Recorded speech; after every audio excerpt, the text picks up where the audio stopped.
하나님 감사합니다. 구약 역사서 세 번째 강의를 시작합니다. 이제 사사 시대를 넘어서 이제 왕권 시대로 넘어가면서 이스라엘 백성 가운데 하나님이 어떻게 이 이스라엘 백성들을 인도하시는지 한번 알아보고자 합니다. 하나님 지혜 더하여 주시고 함께하여 주셔서 이 이스라엘 백성들의 모습을 통해서 그 역사를 통해서 다시 한번 나의 모습을 돌아보며 하나님 앞으로 나아갈 수 있는 저희 모두가 되게 인도하여 주시옵소서. 시작하는 시간입니다. 마치는 시간까지 저희와 함께하여 주시옵소서. 예수님의 이름으로 기도드렸습니다. 아멘. 기도 끝나기 전에 오셨네요. 그러면 안 오신 분이 정현진 부모님 안 오셨고,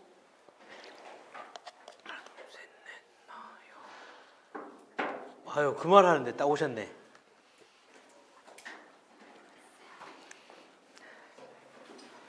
다 오셨네요. 다 오신 건가요? 한 분 안 오신 건가요? 누구 한 분 안 오신 것 같은데?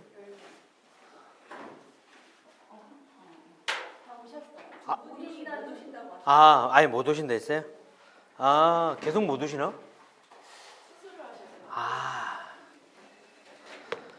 두 분이 그 모녀분이시죠, 모녀분. 네. 알겠습니다. 사무엘 상하. 네. 아침에 설교가 룻기여가지고, 네. 짧게 룻기를 말씀드리면, 룻기는 사사기와 사무엘 상하의 사이에 있는 그거면서, 룻기는 그냥 단순하게 시부모를 잘 모셔야 된다 이런 내용도 아니고, 누구랑 남자 잘 만나야 팔 잡힌다 이런 내용도 아니고, 룻기서의 내용은 전체적으로는 이제 하나님의 그 그늘 안에 살아가는 때와 그렇지 못하는 때, 그리고 이제 왕이 없었던 시대에서 이제 왕이 필요한 시대로 넘어가면서 그 과도기에 있는 그 보아스를 통해서 하나님께서 그 가정을 회복시키시는, 어떻게 보면 이제 신약 시대의 예수님과 같이 보아스를, 예수님을 예표하는 사람으로서 이제 그 한 사람을 통해서 하나님의 복이 흘러 들어가서 그 가정이 구원받는 짧지만 그런 구원의 역사가 있는 책이 룻기라고 할 수 있고요. 어떻게 보면 룻기가 잘못된 것 같아요. 룻을 회복시키시는 게 아니고 나오미를 회복시키는 거잖아요. 그래서 나오미서가 되어야 되는데 룻기가 됐다는 게 좀 아이러니하지만, 그냥 지나가는 생각에 아침 새벽 기도에 비슷한 내용이 있어서 얘기를 하고 넘어가 보겠습니다. 자, 오늘 사무엘 상하 다 할 거예요. 상하 긴데 다 할 겁니다. 이 구조만 봐도 어마어마하죠. 구조만 3장에 걸쳐서 나오는데, 이 3장 안에 이제 전체적인 간략적인 내용들을 쭉 읊을 거고요. 그런 다음에 이제 9가지의 그 안에서 있었던 좀 굵직굵직한 사건들을 우리가 봐야 되는 사건들 9개를 저희가 점검하면서 사무엘 상하는 마무리하도록 하겠습니다. 자, 사무엘 상하. 사무엘상 1장부터 7장의 내용은 이 제사장 엘리와 예언자 사무엘에 대한 이야기입니다. 저희가 페이지 25페이지 한번 넘어가 볼까요? 먼저 인물 중심 구조라고 되어 있죠. 이 사무엘상은 이 두 명의 인물들이 오버랩 되어서 나타나게 돼요. 그래서 1장부터 7장은 아까 누구라고 그랬죠? 제사장 엘리와 사무엘이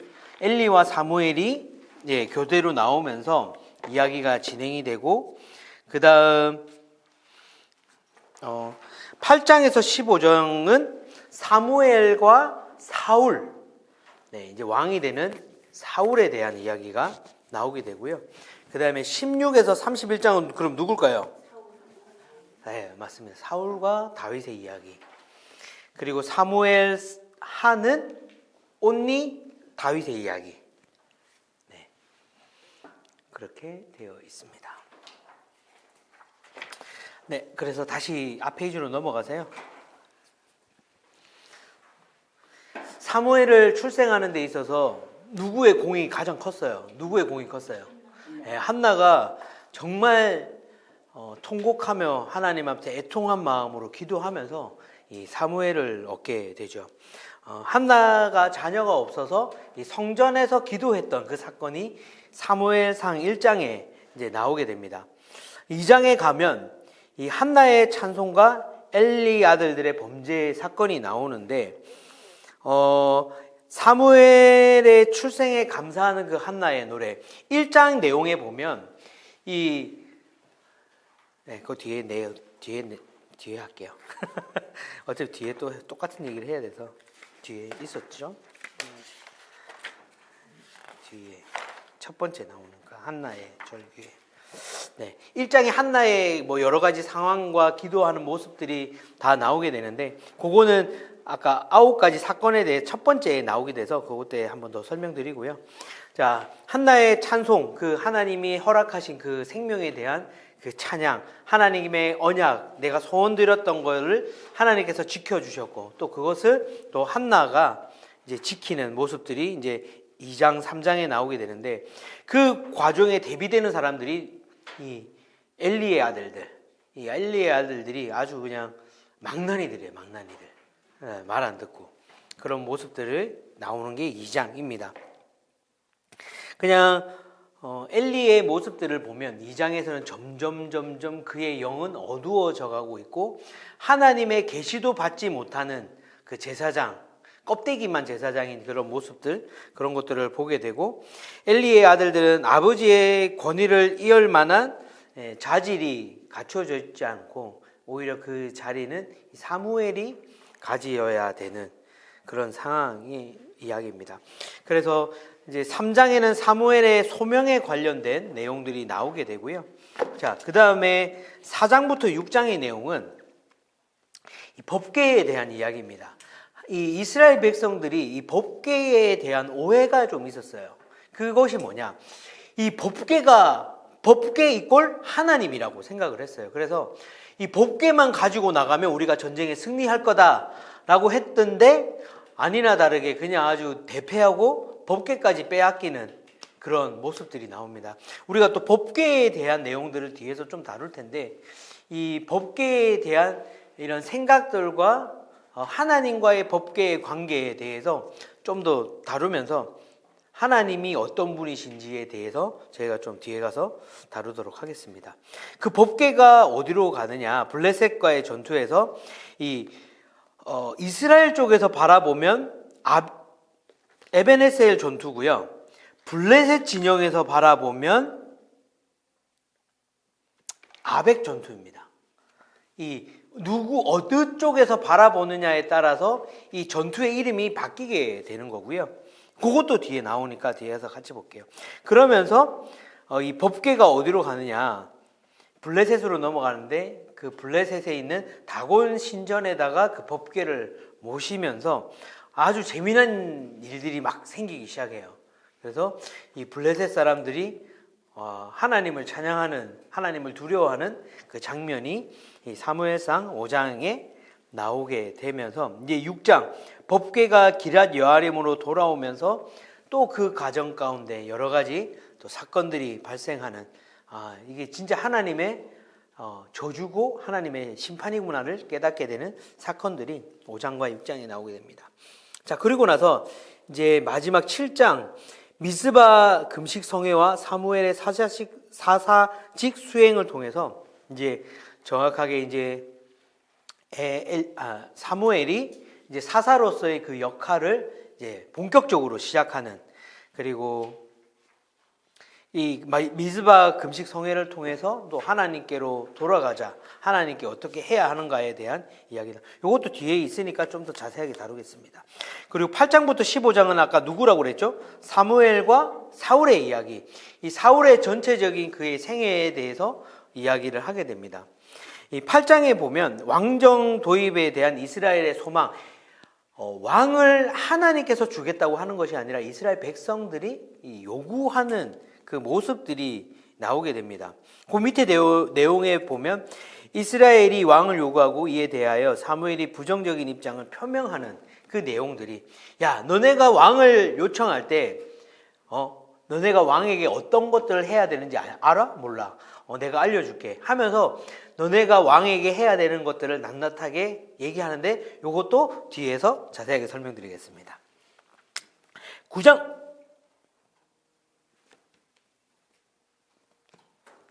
전화가 오는 소리가 들려가지고 쓸데없이 귀가 밝아서 그래요. 죄송합니다.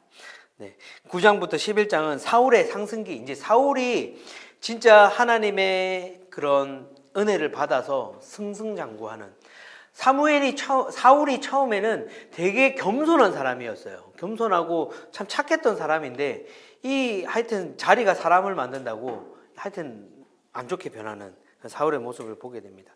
그가 가장 놓쳤던 게 뭐냐면 하나님의 그 앞에 어떻게 서야 되는지에 대해서 잘 몰랐던 것 같아요.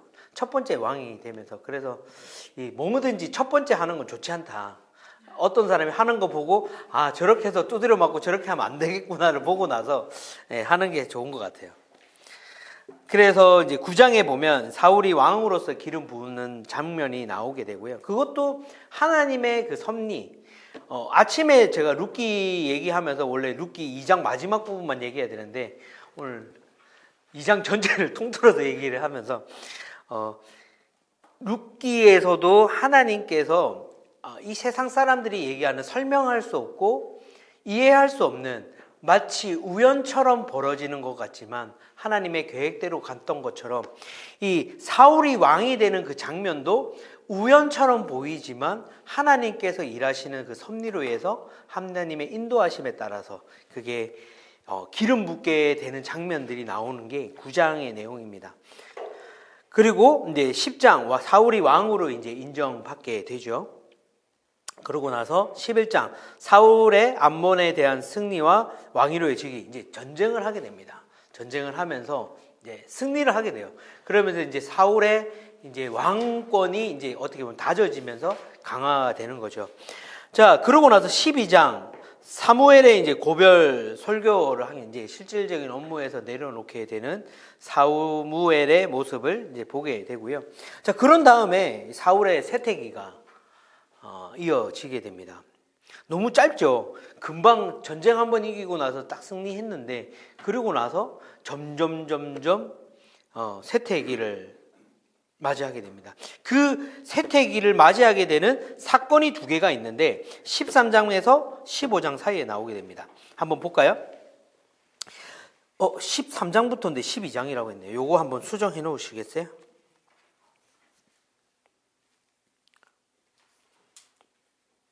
저도 수정해 놓겠습니다. 13장부터 15절.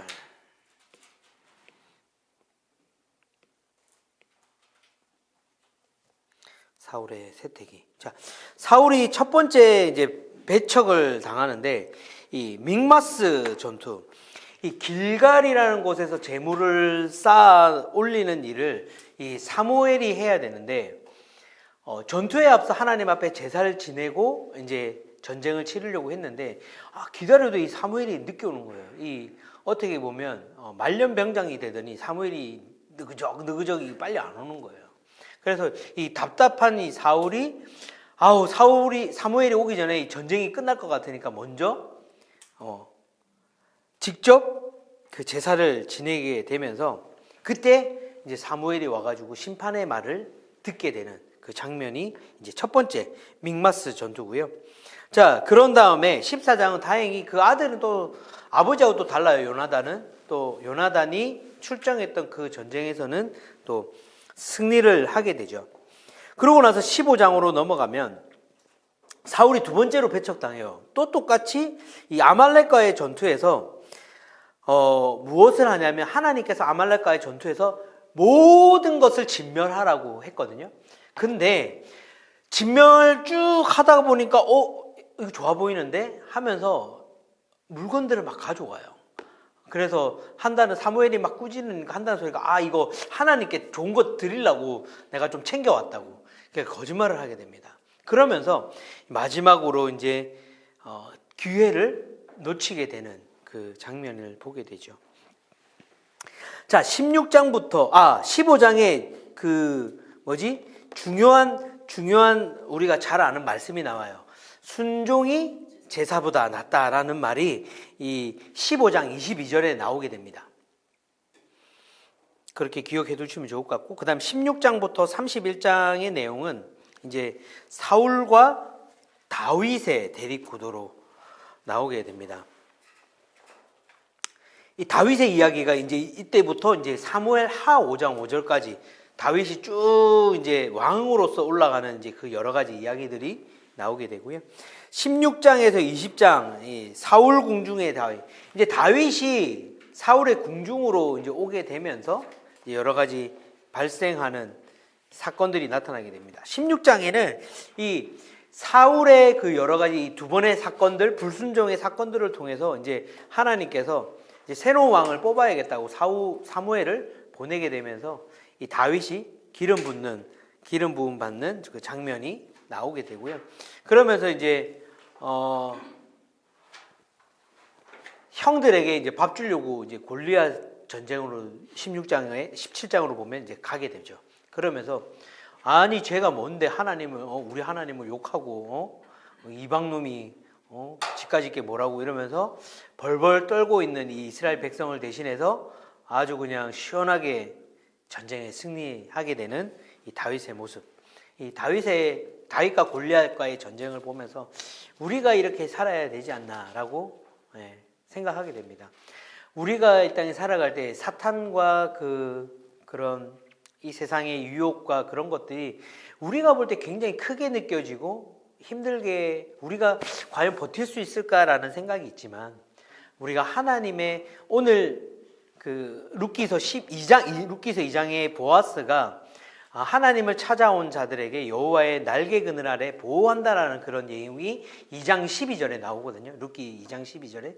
그런 것처럼 우리가 하나님과 함께 할 때에 그 어떠한 골리앗과 같이 큰 장수가 있다 할지라도, 우리를 넘어뜨리려고 하는 여러 가지 유혹과 상황이 있다 할지라도 우리는 하나님의 보호하신 가운데 우리는 승리의 삶을 살아갈 수 있는, 그것이 바로 다윗과 골리앗의 전쟁과 싸움을 통해서 우리가 발견할 수 있는 영적인 승리의 어떻게 보면 뭐라고 하나요?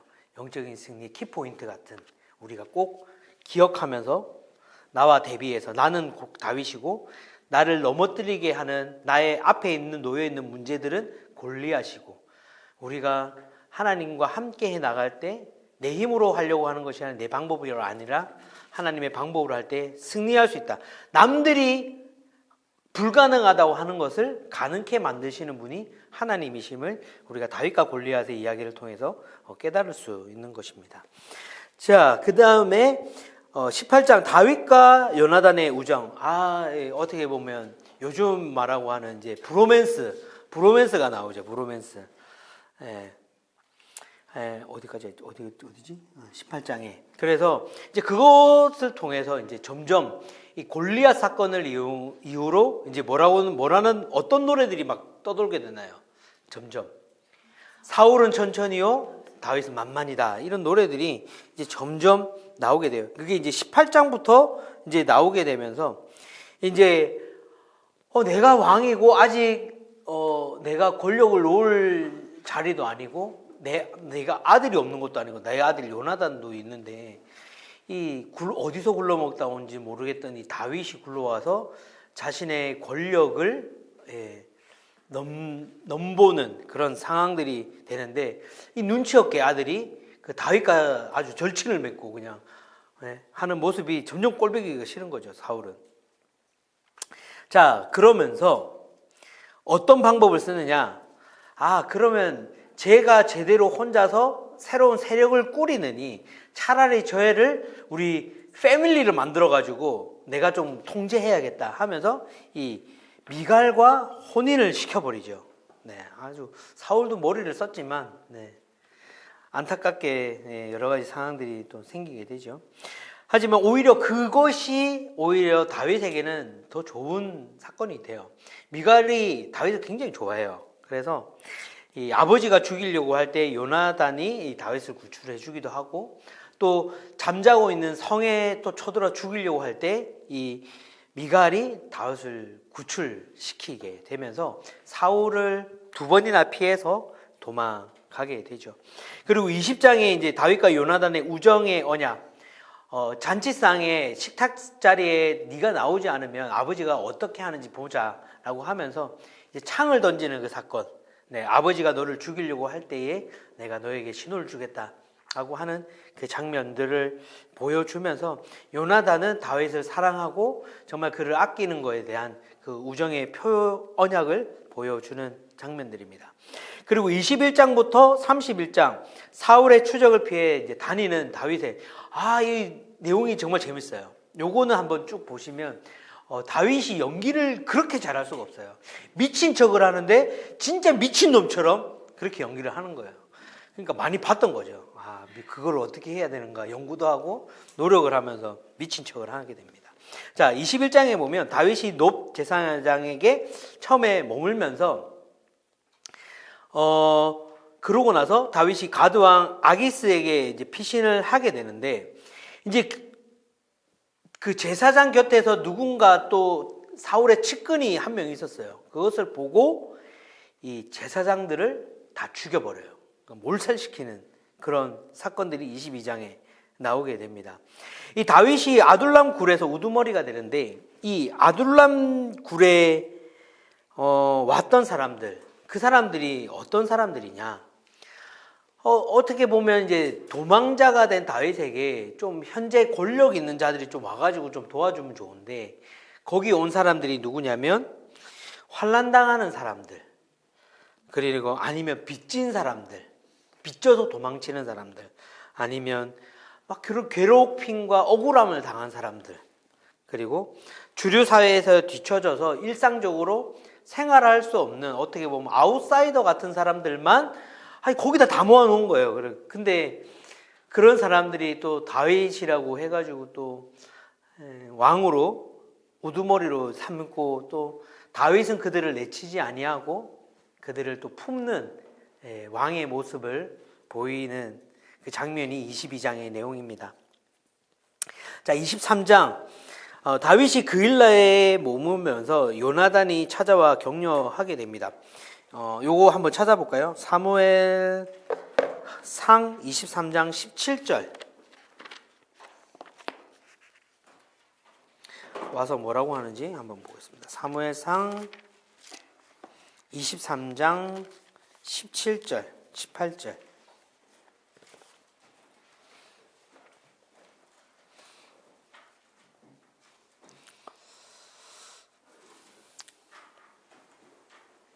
자, 17절에 보면 요나단이 이런 얘기를 합니다.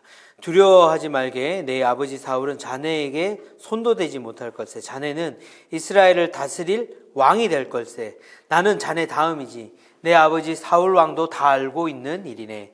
그 두 사람은 여호와 앞에서 언약을 맺었습니다. 그러고 나서 요나단은 집으로 돌아갔고 다윗은 호레스에 남아 있었습니다. 자, 여기서 이제 왕이라고 처음으로 이제 언급하게 됩니다. 지금까지는 요나단이 다윗을 왕으로 이렇게 얘기를 하지 않았지만, 이제 여기서부터 이제 요나단도 다윗이 이제 아버지 다음으로 왕이 될 사람임을 이제 인정하고 나아가면 그 모습들. 사실은 쉽지 않죠. 원래라면 아버지 다음에 내가 이어야 되는데, 그것을 인정하고 어떻게 보면 자존심 다 내려놓고 얘기하는 거죠. 그런 다음에 24장 다윗이 엔게디 동굴에서 이제 사울을 살려주게 되죠. 그 얘기는 안 했구나. 21장, 31장 전체 사울이 추적하는 이 다윗의 인생이 굉장히 다윗에게는 절박한 상황이었고, 그 다윗의 일생 동안에 가장 시련을 많이 당했던 그런 시기입니다. 적국에 어떻게 보면 나의 민족을 배반하고 상대 적국의 매국노가 되어서 장수로서 생활도 해야 됐었고, 때로는 미친 척해서 미친놈처럼 살아야 되는 그런 모습들을 여러 가지 어떻게 보면 하나님께서 바로 그를 또 왕으로 세웠으면 사울과 같은 꼴이 될까봐 하나님께서는 어떻게 보면 용광로에서 이제 순수하게 하나님을 바라볼 수 있도록 다윗을 훈련시키는 그 시기가 21장에서 31장의 내용이라고 할 수 있습니다. 자, 그 엔게디 동물 24장으로 가서 엔게디 동물은 사해 서쪽 서쪽 기슭의 높은 곳에 있는 곳이에요. 그래서 이 엔디게는 그곳에서 장기적으로 숨을 수 있는 물도 있고 먹을 것이 풍부한 그런 장소였기 때문에 오랫동안 있을 수 있는 그런 장소였습니다. 그래서 다윗이 엔게디 동굴로 들어가게 되었는데 우연찮게 거기에 딱 온 거죠. 그렇지만 다윗은 하나님이 세우신 왕을 자신이 죽일 수 없다라고 해서 살려주게 됩니다. 자, 25장 이제 사무엘이 이제 죽게 돼요. 결국에는 이제 사무엘이 죽게 되었고 이제 아비가일이라는 여인이 이 다윗을 도와주면서 다윗의 두 번째 아내가 되게 됩니다. 자, 그러고 나서 다윗이 십강야에서 이제 사울을 두 번째로 또 살려주게 됩니다. 자, 그러고 나서 27장에 이 다윗이 이스라엘 민족의 적이라고 할 수 있는 이 블레셋에 가서 장수가 돼요. 그러면서 여러 가지 힘들게 어렵게 거기에서 같은 민족을 또 배반할 수는 없고 어떻게 자기는 또 살아야겠고 그런 이중적인 스파이 같은 그런 삶을 살아가죠. 어떻게든. 그러고 나서 이제 사무엘이 죽었잖아요. 사무엘이 죽고 나니까 이 사울이 28장에 너무 답답한 거예요. 누구에게 물어봐야 되는데 내가 어떻게 해야 되는지 알지 못하는데 이걸 어떻게 할까 이라고 물어봤더니 이 엔돌에 신접한 여인이 있다. 신통하다라고 하면서 이제 밤에 사울이 자신을 가리고 모습을 가리고 찾아가게 되죠. 그러면서 누구를 불러달라고 하냐면 사무엘을 불러달라고 합니다. 그러고 나서 아주 그냥 또 사단이 나죠. 그러고 다시 이제 돌아오게 됩니다. 돌아오고 이제 29장에 이제 다윗이 블레셋 군대에서 제외돼요. 오히려 다윗이 지금 와 있는데 블레셋 장수들이 보기에는 제가 우리 장수로 오기는 왔는데 하는 짓이 꼭 스파이 같이 하는 거예요. 같이 열심히 전쟁을 하든지 뭔가를 해야 되는데 그런 것도 아니고 이게 그러다 보니까 이 전쟁에서 제외시켜 버립니다. 그러면 그때 다윗은 어떻게 하느냐? 군대를 이끌고 29장에 보면 아말렉 사람들을 물리치러 가게 됩니다. 자, 그러고 나서 이 31장 이 마지막 블레셋과의 전투에서 이 길보아 산에서 사울과 요나단이 다 죽게 되는 그 장면을 끝으로 사무엘 상이 끝나게 됩니다. 자, 그럼 사무엘 하는 어떻게 되느냐? 이제 다윗을 대적하는 다윗을 죽이려고 하는 사울이 죽게 되었고 또 그에 합당하게 왕을 이을 요나단까지도 이제 죽게 되었어요. 그러면서 이제 사무엘하 1장부터 8장은 이제 유다와 이스라엘의 왕으로 세워지는 이 다윗의 모습을 얘기하고 있는데 1장부터 5장은 이 왕의 자리에 오르는 다윗과 예루살렘을 정복하는 그 모습이 나옵니다. 이제 실제적으로 왕으로서의 추대를 받는 건데 1장에 보면 내용을 너무 다 넣어놨네. 자, 1장과 5장에 보면 조가와 에도 정치를 펼치면서 북이스라엘의 사람들의 마음도 사게 되고 또 남유다의 사람들의 마음도 사게 되는 어떻게 보면 그런 사람이 있죠. 뭔 짓을 해도 좀 이쁜 사람. 다윗은 이런 것들을 하면서 더 백성들에게 이쁨 받는 사람이 되게 되는 거죠. 1장에 보면 특별히 사울과 요나단을 위해 그리고 다윗의 조가가 이어지게 됩니다. 어떻게 이거를 하냐? 노래까지 지어서 국가적으로 이 왕의 죽음과 왕자의 죽음을 애도하게 됩니다. 그러면서 이 북쪽의 멸망, 이 베냐민 지파의 그 사울은 북이스라엘 쪽에 있었는데 그들이 어떻게 보면 왕권이 무너진 거잖아요. 그 아들도 죽게 되면서 왕권이 무너지고 교체되는 그 상황 가운데서 북쪽의 그 멸망이 사울의 죽음과 요나단의 죽음이 자신의 잘못이 아님을 이제 증명하면서 자신이 조가를 보면 그들이 왜 죽었냐 그런 노래를 지으면서 이렇게 그들의 환심을 사게 됩니다. 그러면서 미갈과의 관계를 유지하는 모습들이 있어요. 그 한 명이랑 또 결혼했잖아요. 누구였죠? 아비가일과 결혼을 했고, 이 미갈이라고 하면 어떻게 보면 정말 자기를 죽이려고 수년 동안 노력했던 그 사울의 딸이지만, 그럼에도 불구하고 이 미갈을 내치지 않은 것은 어떻게 보면 통일 왕국을 위한 그런 큰 그것이다라고 볼 수 있는 것이죠. 그리고서 미갈을 통해서 어떻게 보면 또 사울의 사위로서 그가 이제 왕권을 이어받았다라는, 어떻게 보면 또 다윗도 좀 독한 것 같아요, 그죠?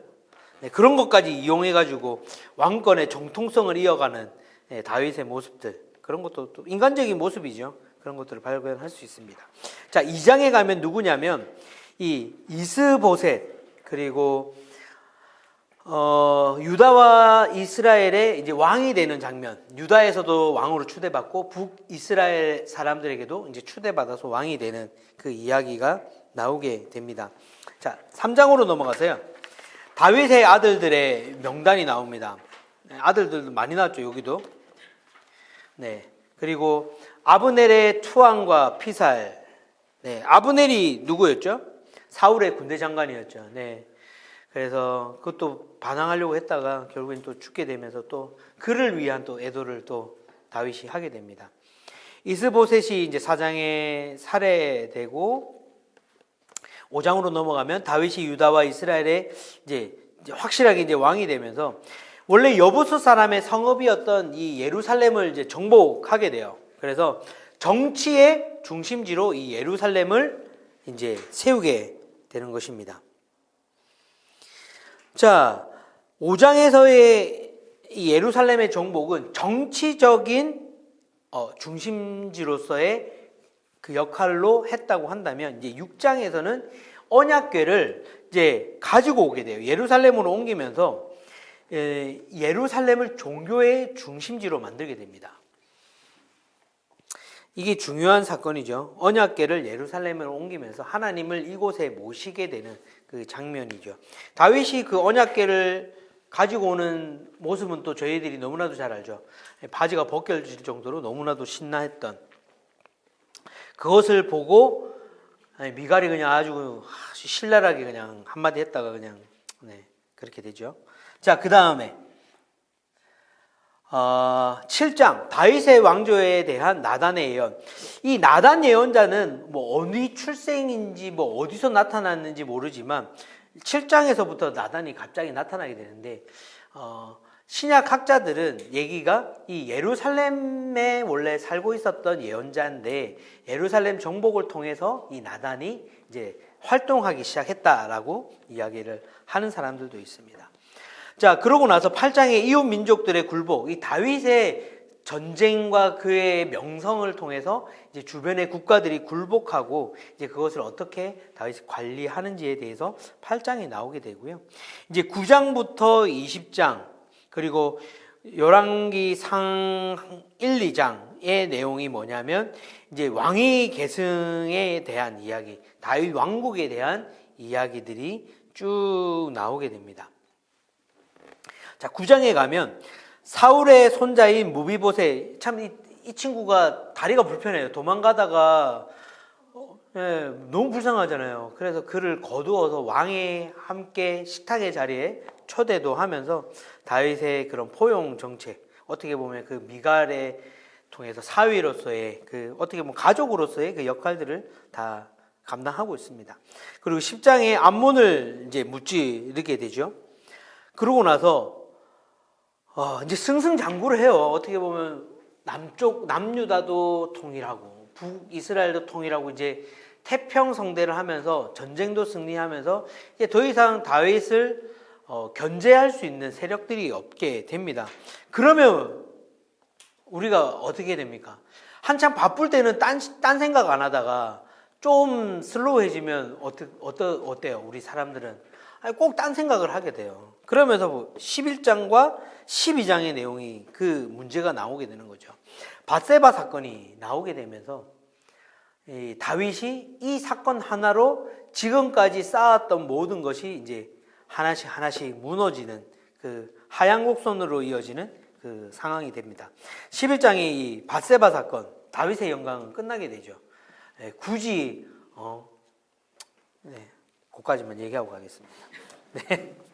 그러면서 아무도 몰랐을 것 같았던 그 사건이었지만 누가 보고 계셨어요?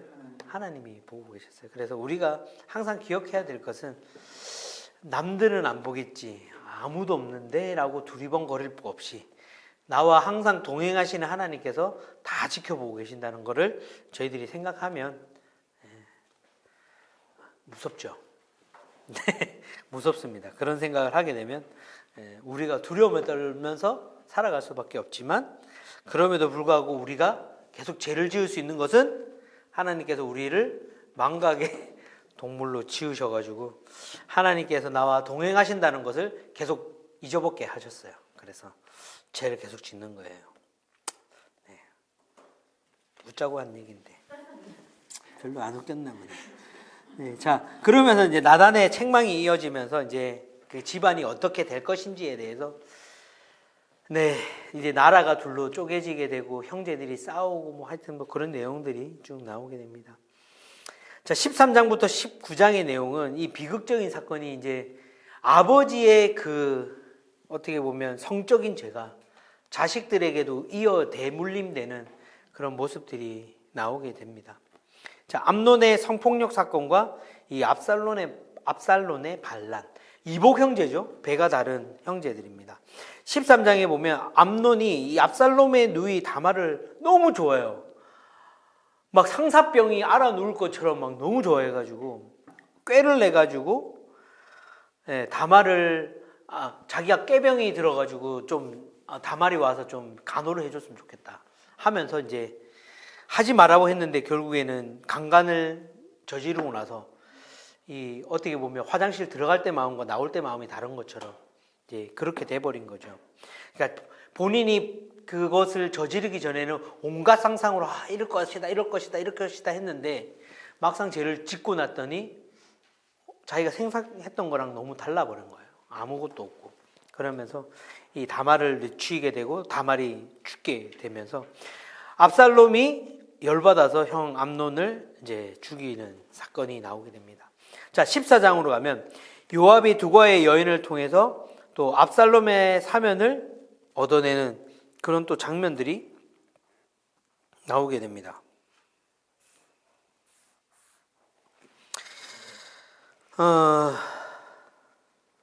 자, 그 다음에 압살롬이 이제 반란을 하게 되죠. 네, 아버지를 쫓아내는.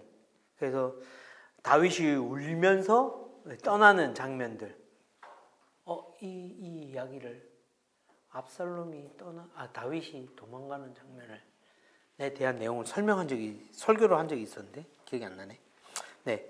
네, 아무튼 그렇게 도주하고 나서 17장에 이 압살롬의 두 고문, 이 아히도벨과 후세, 그 두 고문들이 압살롬을 이제 도와주고 있었지만, 이제 결국에는 18장, 이 압살롬이 패배하고 죽게 됩니다.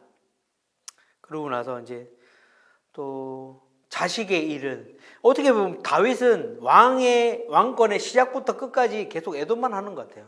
사울 왕과 요나단의 죽음에 대해서 애도하고, 또 군대 장관 아브넬의 죽음으로써 그걸 또 애도하고, 또 잘 나가다가 또 아들들이 또 죽게 되면서 또 그것에 대해서 애도하는, 어떻게 보면 참 슬픈 인생으로 가는 거죠. 우리가 다윗이라고 하면 위대한 왕, 그냥 다윗의 통일 왕국을 이루었고 그 누구도 이 이스라엘 민족을 침략할 수 없었고 강대했던 나라의 왕이었던 사람 다윗이라고 우리가 많이 기억하지만, 우리가 이 히스토리를 보면서 다윗의 인생을 봤을 때 참 불쌍한 사람이지 않았나. 네. 자기가 원했던 것도 아닌데 갑자기 왕의 기름을 부음을 받았고, 기름 부음 받고 하나님의 이름으로 전쟁에서 승리했을 뿐인데, 그것 때문에 오해를 받아서 계속적으로 죽음의 위기에 내몰려서 미친 척 하기도 하고 또 적군의 스파이처럼 살기도 하고 도망자에 살았던 그 다윗의 젊은 시절. 이제 좀 왕이 되나 했더니 좀 잘 나가다가 한 번의 그 범죄로 인해서 집안에 내대로 내려오는 저주와 그런 아픔을 겪게 되는 그 다윗의 인생들의 모습들을 저희는 또 발견할 수 있습니다. 자, 다시 이제 19장에 돌아오게 되죠. 다윗이 예루살렘으로 돌아와서 이제 다시 절대 군주가 됩니다. 그렇게 되면 뭐예요? 자식 잃고 힘든 아픔 가운데 살아가는데, 자, 그러고 나서 세바의 반란이 일어납니다. 자, 그러고 나서 이제 사무엘 하의 마지막 21장에서 24장 다윗의 이야기의 마무리 부분이 이제 끝나게 되는데, 이제 여러 가지 이야기들이 나오게 되죠. 그래서 사울 집안 때문에 일어난 재앙을 해결하고 다윗의 용사들이 또 나타나게 되고, 감사의 시, 다윗이 감사하는 또 시를 짓는 장면들, 그리고 다윗의 마지막 말과 다윗의 용사들에 대한 누구의 장군들에 대한 그런 여러 가지 이야기들, 그리고 인구조사를 하게 되는 마지막. 네. 이렇게 사무엘 저희가 짧게 봤지만 요거 개요를 가지고 사무엘상을 한번 쭉 보시면 이렇게 되었구나라는 것을 조금 더 디테일하게 보실 수 있으실 겁니다. 뒤에 내용들을 좀 디테일하게 하기 위해서 좀 빨리 달렸는데 빨리 넘어가고 좀 그래 쉬어야겠죠, 그죠? 네. 그래서 한 3번 정도까지 하고 한번 쉬어보도록 하겠습니다.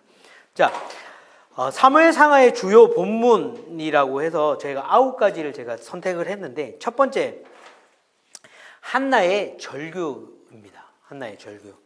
인큐베이션 기도라고 하는데, 인큐베이션 기도가 뭔가 한번 뒤에 가서 좀 살펴볼게요. 사무엘상 1장의 내용이죠. 자식을 갖지 못한 한나의 그 서러운 마음을 하나님께 기도하는 장면입니다. 자, 한 가지 의문은 뭐냐면, 자, 첫 번째 같이 한번 질문 읽어볼까요? 시작. 왜 사무엘이 사무엘상에서는 에브라임 사람으로, 역대기 상에서는 레위 사람으로 나올까?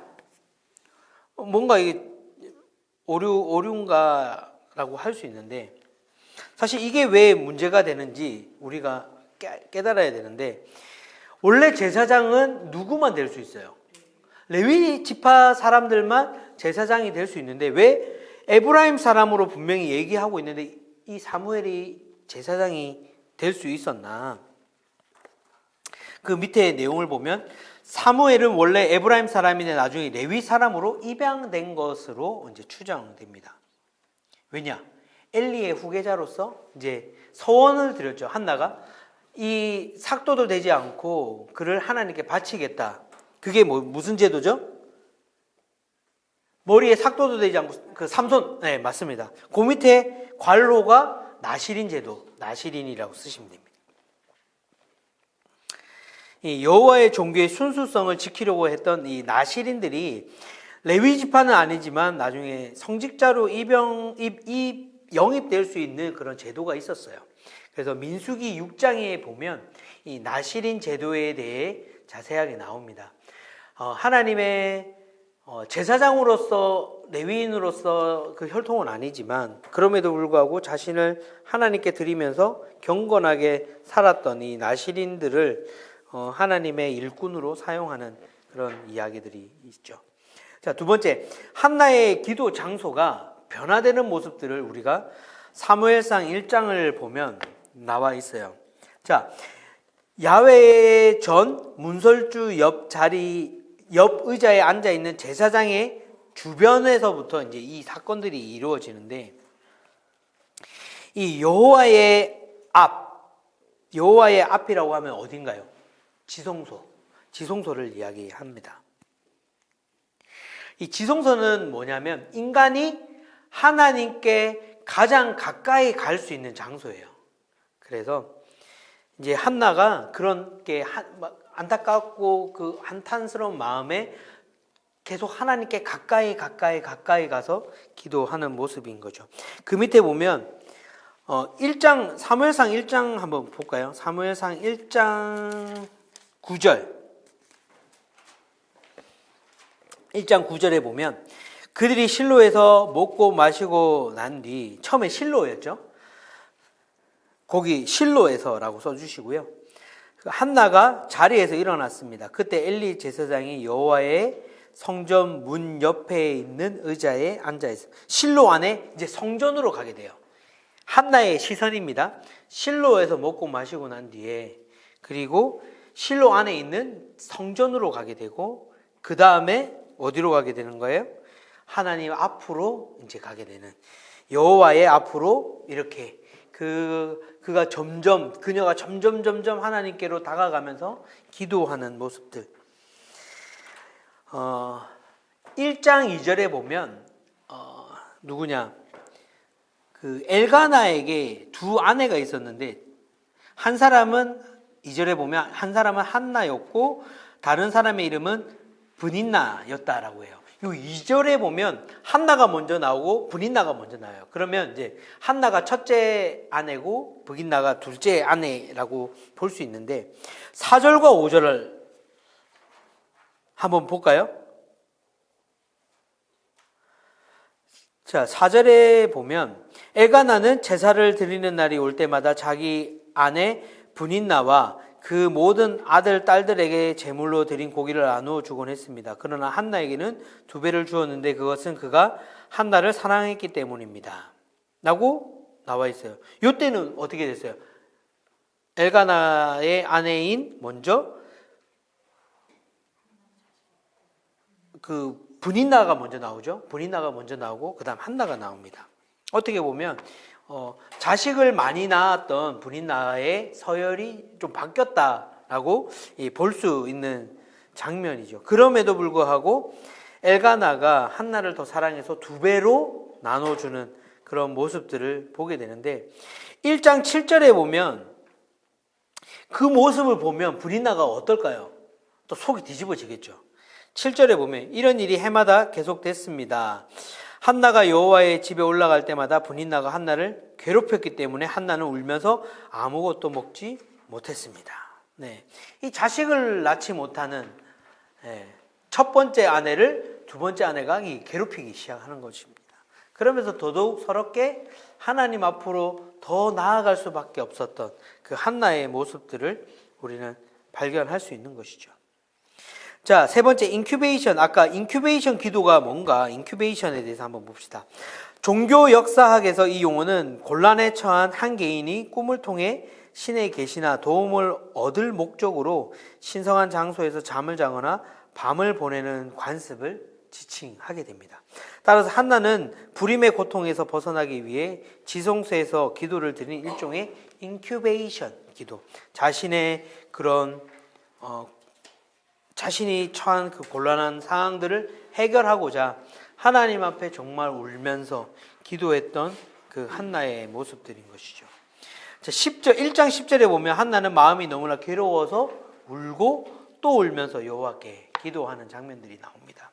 그래서 인큐베이션 기도라고 하면 정말 여러분 삶 가운데 정말로 이거는 나에게 있을 수 없었지만 내가 감당하기 힘든 어려운 일들, 그런 일들이 있을 때 하나님 앞에 정말 목 놓아서 기도하는 그 모습을 인큐베이션 기도라고 할 수 있는 것이죠. 그렇게 기도하신 적이 있으신가요? 네? 네, 있으시죠. 네. 맞습니다. 내가 감당할 수 없는 그런 상황들이 있을 때 우리는 하나님을 꼭 찾아야 됩니다.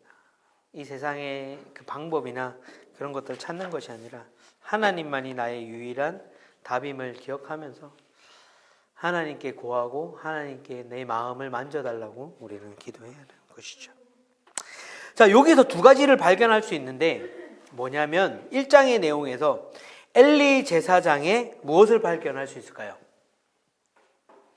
자, 그걸 한번 찾기 위해서 어디 있더라?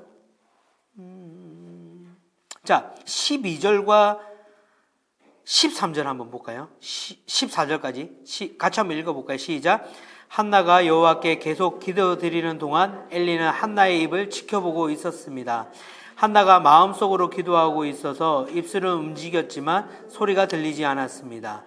엘리는 한나가 술에 취했다고 생각하고 얼마나 더 취해야겠소? 어서 술을 끊으시오라고 말했습니다. 이 영적 무감각 거기다 쓰시겠어요? 엘리 제사장의 영적 무감각.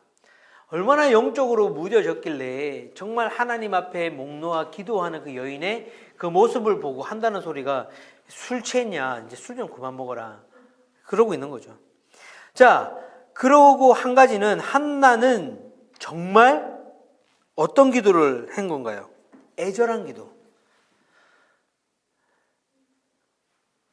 진짜 우리가 너무 고통받고 힘들 때 목소리조차도 나오지 않고 힘이 없는 것처럼 한나는 너무나도 애절하게 하나님께 기도하면서 나아가는, 어떻게 보면 여기서도 나오는 두 인물의 대비되는 모습들, 엘리 제사장과 한나의 모습들을 또 볼 수 있는 것입니다.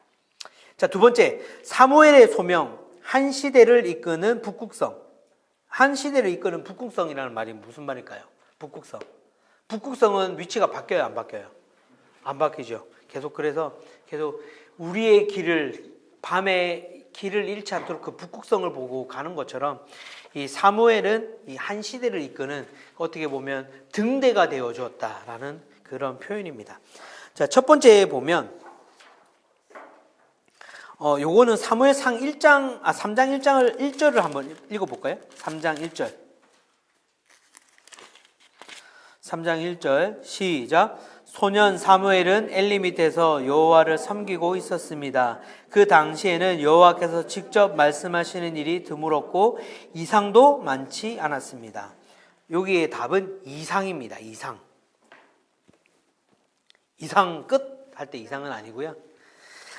네, 히브리 말로 이 하존이라고 하는데 꿈이라는 뜻도 있고 비전이라는 뜻도 있고 뭐 여러 가지 뜻이 있는데, 여기서는 꿈이 아니라 비전을 얘기합니다. 하나님의 비전, 예언자적 이상과 묵시를 얘기하는 겁니다. 그래서 이상이라는 것은 하나님께서 더 이상 이 엘리의 그 영적인 어두움에 깔려 있는, 어떻게 보면 시대적으로 굉장히 암울했던 사사기의 이 시대가 어떤 때와 비슷할까요? 하나님께서 용서해 주시고 이 평탄하게 살면서 새로운 죄를 짓게 되는 그 평안과 죄를 짓는 그 시기에 살았던 게 이때의 상황이라고 할 수 있는 것입니다. 그래서 예언자적 이상 묵시라는 게 뭐냐면 좀 더 쉽게 설명하면 예언자가 하나님께 기도 올리면서 하나님께 받은 메시지나 사건, 그런 것들을 비전이라고 하는 건데, 그게 바로 이상이라고 하는 겁니다. 이상이라는 말은 결국엔 그거죠. 하나님이 이렇게 보여주시는 그 비전들이라고 할 수 있는 거죠. 자, 두 번째, 사무엘의 소명. 자, 그 밑에 내용 같이 한번 읽어볼까요? 시작. 환상을 보지 못했던 시대에 이제 사무엘이 환상을 보는 예언자가 된다. 하나님의 묵시, 환상은 이 방자한 백성을 고치고, 방자한 백성. 어떤 길로 인도할까요? 두자입니다. 순종의 길? 알고 있는 두 개의 단어, 기독교에서 쓸 수 있는 모든 단어를 얘기해 주십시오. 구원의 길, 뭐 그것도 비슷할 거고, 또 회복의 길, 그것도 될 것 같고, 또 저희 정답은 진리의 길로 이제 인도하는 참된 북극성이 되는 것입니다. 사무엘의 소명으로 하나님의 말씀이 다시 이스라엘 백성에게 주어지게 되게 되는 것이죠. 오랫동안 침묵했던 그 하나님께서 다시금 정말 어디로 가야 될지 모르고 자기가 보기 좋은 대로 행하는 이 목이 곧은 백성들을 더 이상 방치하지 않으시고 하나님께서 인도하시는 그 모습이 보이게 됩니다. 자, 이 사무엘을 통해서 이 관로가 4개가 있죠. 3개. 첫 번째는 하나님으로부터 그 하나님의 그 비전, 그 말씀이 예언자 사무엘에게 가게 됩니다. 하나님 예언자 사무엘. 예언자 사무엘은 누구에게 얘기해요? 혼자 얘기해요? 받아서 혼자 막 얘기하면 그 약간 미친 사람인데. 누구에게 얘기하기 위해서 사무엘에게 주실까요? 네, 이스라엘 백성에게. 네, 하나님 예언자 사무엘, 이스라엘 백성. 지금으로 따지면 여기 예언자 사무엘의 역할을 누가 하시나요? 네? 예수 그리스도. 목사님이라뇨. 큰일 난 소리입니다. 큰일 난 소리. 목사님이라뇨. 큰일 납니다. 하나님과 예수 그리스도. 우린 예수님을 통해서 하나님께로 갈 수 있죠. 저를 통해서 안 갑니다. 그러다가 이제 이단교회가 됩니다. 이단교회. 자, 3장의 내용에 보면 엘리 집안의 심판의 말씀을 이야기를 하시는데, 자, 13절과 14절에 보면 내가 엘리의 집안을 영원히 심판하겠다고 말한 것은 엘리가 자기 아들들이 스스로 벌을 청하는 것을 알면서도 그것을 막지 않았기 때문이다. 그러므로 내가 엘리의 집안을 두고 제물이나 예물로 결코 깨끗해질 수 없다라고 맹세했던 것이다. 자, 이 말을 누가 누구에게 한 거예요? 사무엘이 엘리에게 한 얘기입니다. 이 사무엘이 꿈에서 자다가 사무엘아 사무엘아 얘기 듣고 막 엘리한테 달려와요. 엘리 제사장님 저를 부르셨습니까? 했더니 안 불렀어. 가서 자. 또 가서 자요. 그러더니 또 사무엘아 사무엘아 또 예 엘리 제사장님 부르셨어요. 갔더니 아니래. 그러고 나서 이제 한나는 그나마 그때 딱 깨달아서 뭐라고 얘기하느냐. 세 번째까지 가죠. 세 번째까지 갔더니 8절에 보면 뭐라고 하냐면 엘리에게 그제야 엘리는 여호와께서 이 소년을 부르시는 것을 이제 깨닫게 되는 것이죠. 그러면서 만약에 그렇게 부르면 9절에 여호와여 말씀하십시오. 주의 종이 듣겠나이다 라고 대답해라 라고 이제 가르쳐 주는 것이죠. 이 얘기를 보면 엘리도 젊었을 때는 하나님의 음성을 들었다라고 유추할 수 있는 부분들이죠. 본인도 그렇게 했기 때문에 사무엘에게도 이 아이를 부르는 게 하나님이시구나라는 것을 깨닫게 됩니다. 그러고 나서 얼마나 궁금했을까요? 수십 년 동안 얘기 안 하던 그 하나님이 어디도 굴러 먹다 온지 모르는 이 사무엘한테 하나님이 이 제사장의 혈통도 아닌 녀석이 하나님의 음성을 들으니까 얼마나 무슨 얘기를 했을까 궁금했을 거 아니에요. 그래서 불러다가 무슨 말을 하셨냐 물었더니 한다는 얘기가 자신의 집안의 멸망에 대한 이야기를 듣게 되는 모습입니다. 참 안타깝죠. 그래서 우리는 매일매일 깨어서 기도하고 하나님께 나아가야 합니다. 하나님은 심판을 안 하시는, 무조건 용서하시는 분이 아니세요. 하나님은 심판도 하시고 용서도 하시는 그 하나님. 우리가 지은 죄에 대해서는 분명하게 우리에게 책임을 묻게 하시는 분이심을 우리가 기억해야 돼요. 자, 세 번째. 하고 싶을까요? 한 5분 쉬었다가 3번부터 마지막까지 할까요? 늦게 오신 분들이 지금 쉬자는 말이 나옵니까? 네, 5분 쉬었다가 10분부터 시작하도록 하겠습니다. 장로님이 자꾸 눈치 주셔서 쉬어야겠어요.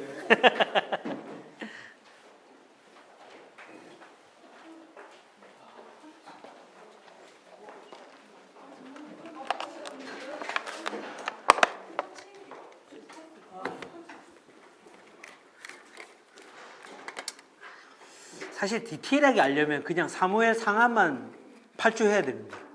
한 절 한 절 보면서. 근데 이렇게 보니까 할 얘기가 많은데 다 띵겨 먹고 막 진짜 가게 돼서 좀 아쉬운 것 같아요.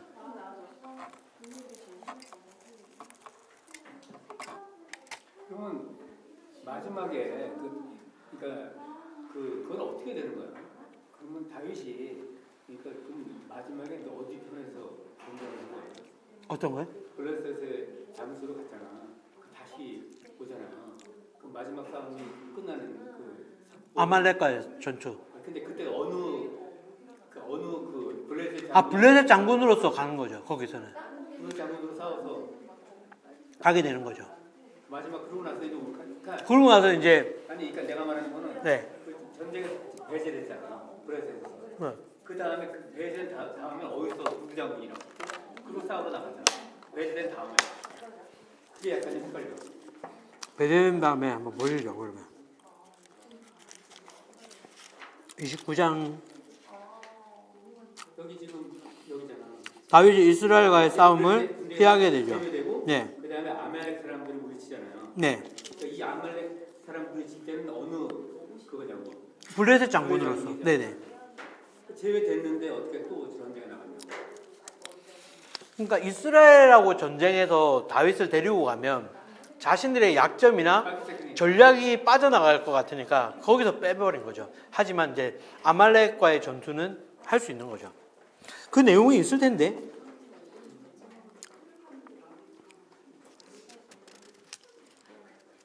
그러니까 그때 블레셋 장군은 나간 거지. 네. 이스라엘하고 싸우는 게 아니니까 아말렉하고 싸우는 네. 이스라엘하고 싸울 때는 정부가 세수가 있으니까 종교의 중심지. 네. 아까 말씀 안 드렸나?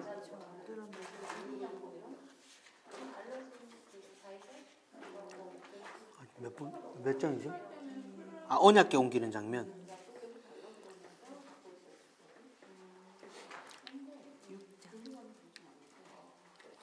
응? 하러 가야 되는데 상을 보고 있었네. 중요한 사건이네. 별로 중요한 거 아닌데 제가 잘못 해놨어요. 이게 중요한 사건이라는 거예요. 언약궤가 예루살렘으로 오게 되는 그 장면이 굉장히 중요한 사건입니다. 종교의 중심으로서 오게 되는. 그리고 이거 25페이지 삼내 기도장서 네. 야훼의 전 문설주 옆에 앉은 세상 주변 야훼의 성전 앞에 여호와의 앞 옆에 있는 거요? 지성소. 그 야훼 야훼. 여호와의 앞으로 주민. 예, 여호와. 예, 야훼라고 쓰셔도 되고 여호와. 처음에 실로. 이 실로라는 장소가 어떤 장소인지 아시죠? 실로가 하나님의 법궤가 이스라엘에서 가장 먼저 안치되었던 장소예요. 실로가. 그곳에서 이제 이루어지는 장면들. 먹고 마시고 막 그러는 먹어야죠. 제사 지냈으니까 제사 지낸 그것들을 먹고 이제 하게 되는데, 근데 한나는 거기서 먹고 마실 그게 마음이 없는 거죠. 먹으러 가봐야 분인나가 계속 괴롭히고 눈치 주고.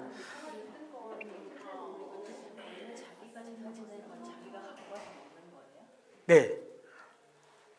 제사장들이 가져가는 일부만 가져가게 되고요. 어차피 다 소화를 시킬 수가 없고, 이 사람들만 오는 게 아니고 매일매일 많은 사람들이 와서 각을 뜨고 동물을 바칠 테니까 피비린내가 엄청나죠. 저 아울리치 요르단이 아니라 어디지? 저기 모로코 아울리치 갔다가 그때가 그 무슨 절기여가지고 진짜 동물 잡는 거예요. 염소를. 와, 근데 몇 마리 안 잡았거든요. 동네에 산 마을이었는데 산 전체에 피비린내가 나요. 피비린내가. 그 동물 잡았다고. 네. 근데 진짜 목 따서 잡는 걸 직접 봤어요. 피 빼는 거 하고 전부 다. 네. 껍질 다 벗기고 각 떠가지고 이제 부위별로 뭐 각을 뜬다는 말이 뭐 대단한 말이 아니고 그냥 부위별로 분류하는 거예요. 네.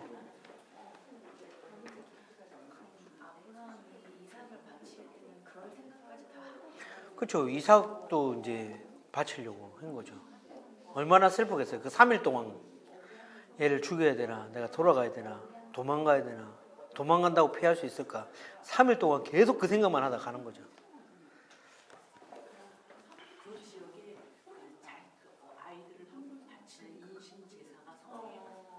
계속적으로 있었던 것 같아요. 네. 그러니까 아브라함이 아마 그런 삶을 살았으니까. 알고는 있었겠죠. 이제 이런 것들이 있었다는 거네. 그러니까 인신제사가 옛날부터 계속 있었다는 거예요. 결국엔 예전부터. 물론 출애굽기 이후에 그 얘기를 하셨지만 그 전부터도 아브라함 때부터 인신제사. 하여튼 독해 인간이. 독해. 지 잘 먹고 잘 살겠다고 자식도 죽이고 하여튼 사람까지 죽이는 무서운 게 사람입니다. 가장 무서운 게. 휴식 시간 끝? 네. 2분 더 드렸습니다. 2분 더 드렸습니다.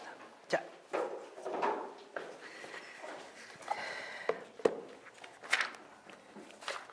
자, 에베네셀 전투에서 무엇을 빼앗기죠? 법궤를 빼앗깁니다.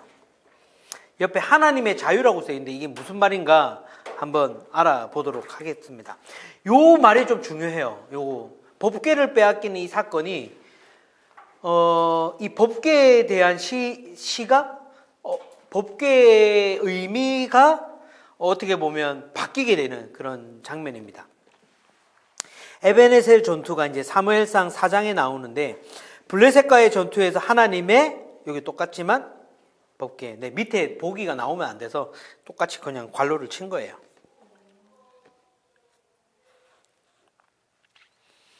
자, 이 법궤를 빼앗겼다는 소리에 누가 죽어요? 누가 죽죠? 누가 죽을까요? 법궤를 빼앗겼다는 소식에 아니 이 법궤가 이러면서 죽어요. 누가 죽죠? 맞아요. 엘리 제사장이 의자에 이렇게 하고 있다가 법궤를 빼앗겼답니다 제사장님 이러니까 아니 법궤를 이러면서 이제 죽게 되는 거예요. 재미가 없군요. 피곤해 하시는 것 같아서 아침에 좀 웃기려고 하는데 네. 감사합니다. 자, 아까 얘기한 것처럼 이스라엘 측면에서 보면 에베네셀 전투고 블레셋 측면에서 보면 아벡 전투입니다. 자, 이 하나님의 법궤는 하나님의 발등상을 의미합니다. 발등상.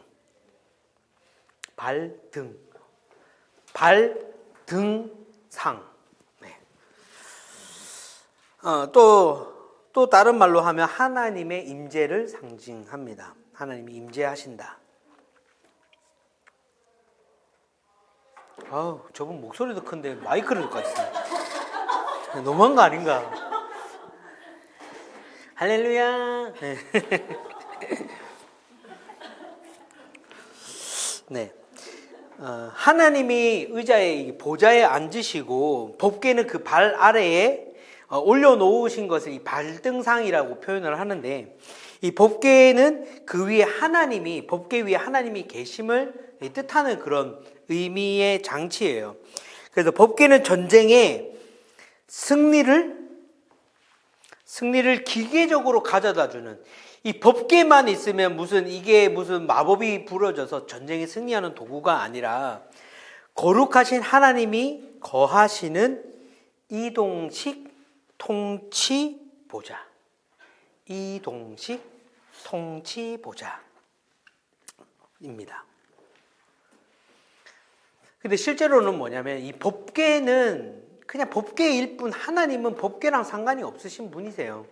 그래서 하나님 법궤로부터 자유하신 분. 아까 하나님의 자유라는 게 뭐냐면 하나님은 그 법궤 안에 갇혀 계신 분이 아니라 법궤는 그냥 하나님의 발등상 앞에 있어서 하나님이 그 보좌에 계신다라는 것을 어떻게 보면 그 자리를 표현하는 그런 걸 뿐이지 법궤가 하나님이 아니다라는 거죠. 그런데 이스라엘 백성들은 지금까지 뭐였다? 그 법궤가 하나님인 줄 알았다는 거예요. 그래서 이 법궤만 메고 나가면 전쟁에 승리할 거다라고 그냥 나갔다가 그냥 아주 법궤까지 홀랑 다 뺏기는 그런 상황이 발생한 거죠. 그러면서 엘리까지도 죽게 되는 그런 사건들이 발생한 거죠. 그래서 그 밑에 보면 하나님 말씀에 순종하면 거룩한 하나님이 현존, 우리에게 한치 있는 거지만 하나님의 말씀에 불순종하면 현존, 하나님의 그 모습이 뭐 복귀가 있다고 해서 그 자리에 있는 것이 아니라 그 자리를 떠나셔서 이제 하나님께서 벌을 내리시는 그런 모습이라는 겁니다. 이게 이스라엘 백성에게는 가장 충격적인 얘기인 거예요. 법궤를 이제 광야에서부터 계속 그 시내산에서 밟고 나서 그거를 그렇게 열심히 메고 왔는데 거기에 하나님이 임재하고 하나님이 거기 안에 깃들어져 그것만 있으면 다 될 줄 알았던 이스라엘 백성들의 생각을 깡그리 무너뜨리는 그런 장면입니다. 자, 에베네셀 전투에서 법궤를 빼앗긴 사건이 갖는 중요한 의미, 좀 전에도 설명했던 것처럼 법궤와 성전이 야훼와 동일시되는 것이 아닙니다. 법궤와 성전은 하나님의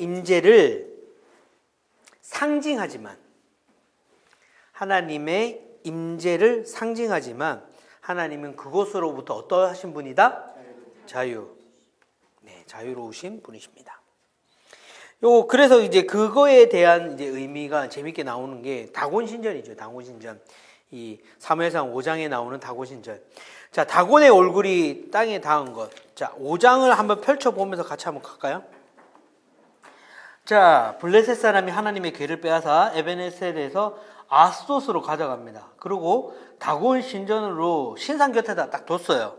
그래서 그 다음날 아스돗 사람들이 일어나 딱 봤더니 다곤이 여호와의 궤 앞에 이렇게 엎드려 절하고 있는 거예요. 그래서 이상하다, 바람이 불었나 이러면서 다곤 신상을 다시 세우는 것이죠. 자, 다곤의 얼굴이 땅에 닿는 것은 뭐냐? 여호와께 복종하는 것입니다. 복종하는 의미인 거죠. 우리도 사극이나 이런 영화를 보면 옛날 중세시대 영화를 봐도 왕 앞에 복종하는 모습들이 목이 숙이는 모습이잖아요. 그런 것과 똑같다는 거죠. 자, 그 다음 날에 또 이제 사건이 일어나는데 여호와의 궤 앞에 엎드려져 있고 두 손목은 끊어져 몸통만 남아 있는 사건이 발생하게 됩니다. 자, 이거는 뭐냐? 싸움에서 파멸하여 싸움에서 패배하여 여호와께 절하는 장면입니다.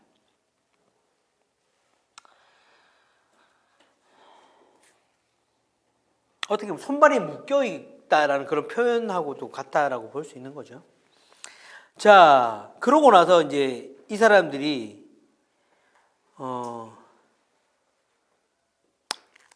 이때 보면 뭐라면 문지방에 손이 널브러져 있다고 표현되어 있거든요. 자, 그래서 재밌는 게 5절에 보면 이 때문에 오늘날까지도 다곤의 제사장들과 아스돗에 있는 다곤의 신전에 들어가는 사람들은 모두 문지방을 밟지 않고 들어갑니다. 우리 어른들도 그러잖아요. 문지방 밟고 가면 복 나간다고 밟지 말라고. 여기서 이어진 거지 않았나. 네. 그러거나 말거나, 믿거나 말거나, 네, 그런 장면들, 이렇게 나오게 됩니다. 자, 하나님이 이제 어떻게 보면 언약궤를 통해서 어떻게 보면 다른 신들을 벌하시는 그 장면들이 재밌게 나오는 거죠. 누군가 하지 않지만 이 법궤 하나가 이동함으로 인해서 그들에게 이 죄를 벌하시고 그들을 혼내시는 장면들. 뭐 또 여러 가지들이 있어요. 그것을 뭐 또 다른 데서로 옮겼더니 어떤 사람들은 막 종기 재앙으로 막 죽게 되는 장면들도 나오게 되는데, 나중에 이제 이 궤를 돌려놓기 위해서 어떤 것을 결정하나요? 갓 태어났던 새끼를 둔 어미 소를 데려다가 그가 소가 어느 방향으로 가는지를 보고 정하자. 그 소가 송아지가 울어도 돌아보지 아니하고 이스라엘 방향으로 계속 간다면 그것은 하나님께서 하신 것이다. 왜냐? 이게 사람의 생각으로 이해하지 못하고 설명할 수 없는 것이거든요. 그러면 그것은 하나님이 하신 것. 아까 처음에 시작했던 것처럼 룻기서의 이야기들, 아까 했던 거, 그런 뭐 여러 가지 것들이 우리의 생각으로는 이해할 수 없는 것들을 행하시는 그것이 우리 기독교의 말로 하나님의 은혜이고 하나님의 섭리다라고 표현할 수 있는 것입니다. 자, 그렇게 하면서 언약궤가 이스라엘로 이제 다시 돌아오게 되죠. 자, 네 번째, 미스바 금식 성회. 이것을 통해서 깨달을 수 있는 것은 뭐냐면 리더십 이꼴 기도십, 프레어십이라고 할 수 있습니다. 네, 이 이스라엘 민족의 리더십은 기도로서 그 능력이 나옴을 얘기하는 거죠. 네, 사사 시대의 전형적인 상황이 계속적으로 반복되고 있었어요. 배반, 심판, 회개, 구원, 그리고 새로운 타락. 이 굴레에서 벗어나지 못하는 나선형 뭐랬죠? 하강 구조. 네.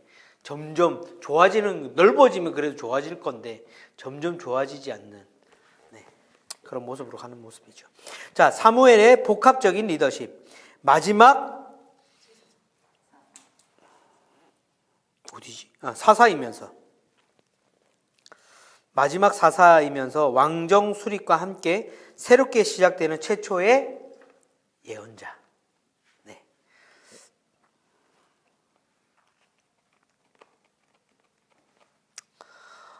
사무엘상 7장 2절부터 14절의 내용들은 뭐냐면 이 미스바에서 블레셋을 정복하는 그 장면이 나오는데, 우리 사사 이야기에서 두 가지가 있었죠. 한 명이 뭐였죠?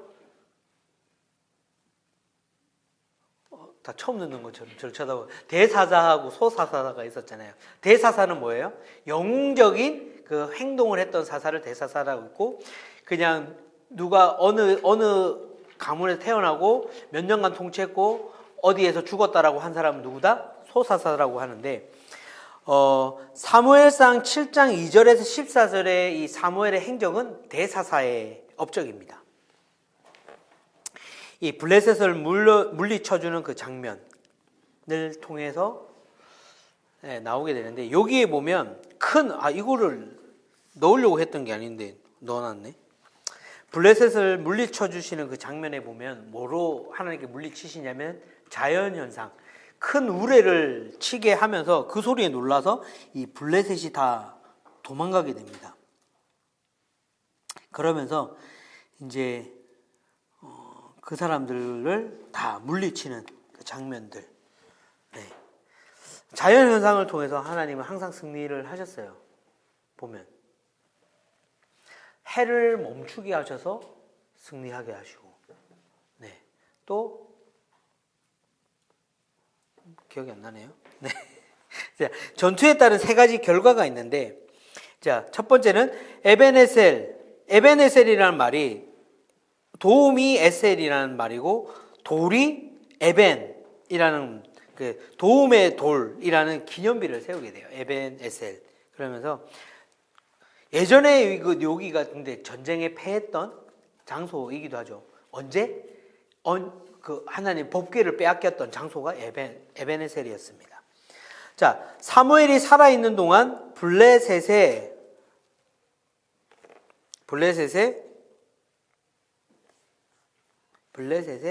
군사적 위협을 억제했습니다. 사무엘이 있는 동안에 더 이상 이 블레셋이 침공하지 못해요. 우리가 사사시대의 그 서클에서 뭐였죠? 하나님께서 심판하신 다음에는 평화가 있었잖아요. 지금 그렇게 사무엘이 있는 동안에는, 사무엘 있을 때는 가면 안 돼. 그 신이 있는데 너무 무서워 라고 생각하게 되는 거죠. 자, 그 다음 세 번째, 빼앗던 영토. 네, 법궤는 소가 데리고 왔죠. 네, 되찾으러 가지 않아도 제 발로 걸어오게 됩니다. 영토를 이제 빼앗던 영토를 가져오게 됩니다. 자, 사무엘상 7장 15절부터 17절의 내용 보면, 15절부터 보면, 사무엘은 평생 동안 이스라엘을 다스렸습니다. 그는 해마다 베델과 길갈과 미스바를 순회하며 모든 지역을 다스렸습니다. 그리고 자기 집이 있는 라마로 돌아와 거기서도 이스라엘을 다스렸으며 그곳에 여호와를 위한 제단을 쌓았습니다. 네. 어떻게 보면 소사사의 역할들. 무엇을 했고 무엇을 했다라는 그런 소사사의 업적. 아까 진정한 리더십은 무슨 십이라고 했죠? 기도십. 거기다 써주시고 한 공동체의 흥망성쇠를 결정하게 됩니다. 이 기도 한 가지를 통해서. 그래서 진정한 리더는 자신이 속해 있는 그 공동체를 위해 간절히 뭐죠? 기도할 수 있어야 한다. 리더의 영향력은 기도하는 것만큼 행사됩니다. 그래서 많은 목회자들이 기도를 열심히 해야 돼요. 저도 마찬가지지만 또 교회의 리더십 중직자, 저희 교회는 뭐 장로님들 그리고 또 집사님들, 특히 저희도 집사 직분 같은 경우도 굉장히 쉽게 주는 교회가 아니어서 집사 직분까지 받으시고 또 순장님들 같은 경우도 정말 기도를 열심히 해야지만 순에서 많이 느끼잖아요. 하고 그 금요일을 준비할 때와 기도하지 않고 분주한 가운데 준비했을 때와 그 나누는 은혜들이 좀 달라져요. 그래서 우리가 기도한 만큼 하나님께서 부어주시고 채워주시는 그런 것들이 다름을 저희가 깨달을 수 있습니다. 자, 5번째. 자식으로 인한 아버지 사무엘의 실책.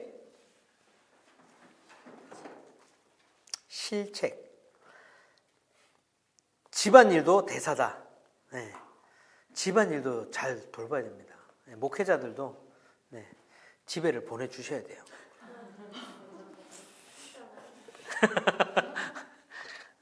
작년 가을만 진짜 일주일에 가족이랑 밥 먹는 게 일주일에 한 번인가 있었어요. 일주일에 한 번. 너무 바빠가지고. 그래서 OBC를 아침에 하는 겁니다. 저녁에 했더니 애들하고 밥 먹을 시간이 없어요. 밥 먹을 시간 저녁밖에 없는데. 요즘에요? 다행히 한 3번 먹습니다. 많이 먹죠. 토요 주일 예배가 생겨가지고 토요일 날 또 못 가요. 자, 첫 번째. 이거 얘기는 마코 목사한테 하시면 안 돼요. 저 영상으로도 지어야겠다. 자, 사사의 승계 절차. 제사장 승계는 오케이. 사사직과 예언자적 승계는 X. 도대체 이게 무슨 말인가? 한번 볼게요. 사사직을 자식에게 물려준 예가 없어요. 사사직은 한 번도 그게 대대로 되어졌다는 게 아니라 하나님께서 필요할 때 그 사사를 세우셨습니다. 그래서 주변 사람들이 공인해줬고 그들이 이제 사사로 이제 활동했던 것이죠. 자, 사무엘의 아들들은 이 아버지의 능력에 힘입어서 마치 엘리 제사장의 아들들처럼 약간 거기는 사사는 아니지만 제사장이라 원래 해야 되는 것이지만 거기는 그 직분들을 제대로 집안에서 가르치지 못했지만 어떻게 보면 사무엘은 사사였기 때문에 그것을 이어서 할 필요가 없었지만 사무엘의 아들들은 마치 자신들도 그렇게 사사가 된 양 행동을 했던 거죠. 그래서 사무엘의 아들들 절차를 무시하고 아버지 사무엘의 영적 능력으로 무임승차한 아주 나쁜 놈들인 거죠. 8장 1절에서 3절에 보면 한번 볼게요. 사무엘은 나이가 들자 자기 아들들을 이스라엘의 사사로 세웠습니다. 누가 세웠어요? 사무엘이 세웠다는 거예요. 자기가 늙고 힘들어지니까 그 일을 대신할 거를 왜 요게 물어봐야 될까요? 안 될까요? 하나님한테 얘네들을 세워야 될까요? 라는 질문도 안 했어요. 그냥 자기가 늙었으니까 이어서 마치 제사장이 그 직무를 인계했던 것처럼 그냥 그렇게 인계해버렸다는 거죠. 자, 2번째, 자녀 교육에서 유일한 실패를 한 사무엘을 통해 우리가 배워야 할 점은 뭐냐?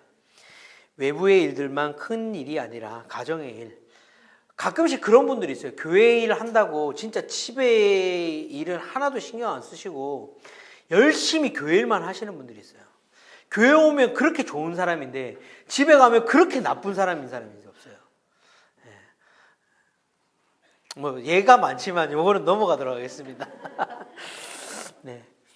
그래서 우리가 외부적으로도 하려면 내부적으로도 똑같이 모습으로 해야 하는 것이죠.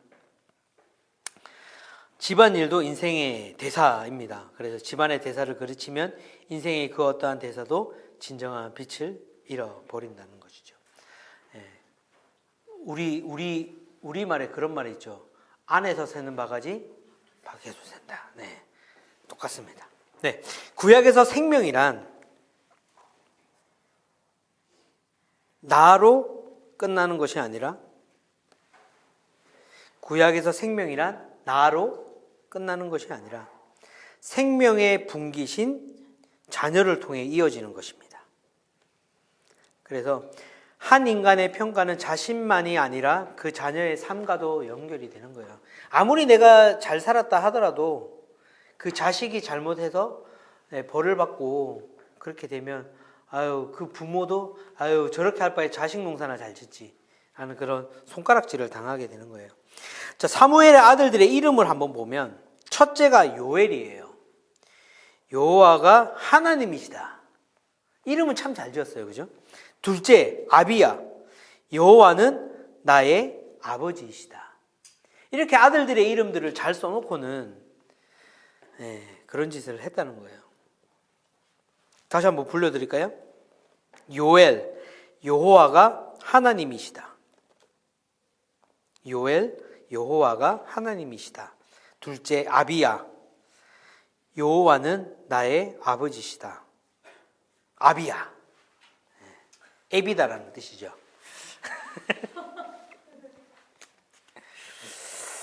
네, 다음 여섯 번째로 넘어가겠습니다.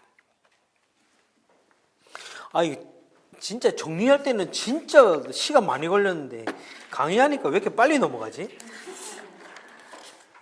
자, 6번 왕정 요구 대 왕정 거부. 하나님을 배제하는 국가 간의 시작. 자, 하나님을 배제하는 이스라엘 백성들은 하나님이 왕이 되어서 다스리는 그 민족이고 나라였어요. 근데 그 하나님을 거부하는 그런 모습들인 것입니다. 첫 번째, 이스라엘의 뭐죠? 왕정 요구. 왕정 요구. 하나님이 이스라엘의 왕 되심을 거부하는 아주 중대한 배교 행위입니다. 왕정은 허락되었지만 용납은 아닙니다. 이 말이 무슨 말이냐? 8장 4절 5절 한번 볼까요? 8장 5절. 제가 4절 읽고 5절을 같이 읽을게요. 8장 4절. 그래서 모든 이스라엘 장로들은 라마에 있는 사무엘을 찾아갔습니다. 누가 찾아갔어요? 이스라엘의 모든 장로들이 찾아갔어요. 5절 같이 읽을게요. 시작. 그들이 사무엘에게 말했습니다. 이제 당신은 늙었고 당신 아들들은 당신이 행한 길을 가고 있지 않습니다. 그러니 우리에게 왕을 세워주셔서 다른 모든 나라처럼 왕이 우리를 다스리게 해주십시오. 이런 하여튼 썩어 문드러질 놈들이 그냥 배은망덕하게 하는 거죠. 이것은 뭐냐면 왕을 세워달라는 것은 이스라엘의 근본을 바꿔달라는 얘기가 똑같아요. 하나님으로부터 세워진 이 나라를 이 인간의 왕으로 대체해달라고 하는 이 이스라엘의 근본을 바꾸는 행위입니다. 시내산에서 하나님께서 모세에게 찾아오셔서 하나님과 언약을 맺으면서 언약 공동체로서 이스라엘은 살아왔습니다. 그래서 하나님께 이렇게 언약을 맺으면서 이 백성은 거룩한 백성이라고 하면서 이 세상과는 구별된 민족으로서 살게끔 하나님께서 하셨어요. 그런데 이 왕을 요구하는 이 모습은 뭐냐면 하나님 우리가 이 땅 가운데 살아가면서 다른 나라와 다른 사람들처럼 살겠다라고 하는 거예요. 그 하나님의 그 거룩한 백성으로서의 삶을 포기하겠다라는 것과 같다라는 것이죠. 그래서 이 왕정에 대한 요구는 굉장히 하나님을 대적하겠다는 것과 마찬가지인 굉장히 위험한 말이라는 겁니다. 혹시 뭐 더 쓰셔야 되는데 읽어드릴 거 있나요? 쉽게 설명하면 거룩한 백성으로 구별돼서 이 세상 사람들과는 다르게 살아야 되는데 이제는 그들과 같이 똑같이 다른 모든 나라처럼 살겠다라는 것입니다. 자, 이 두 번째, 하나님의 왕정 허용 연설에 담긴 두 가지 우려가 있었습니다. 호세아서 8장 4절 한번 써놓아 보시겠어요? 호세아서 8장 4절.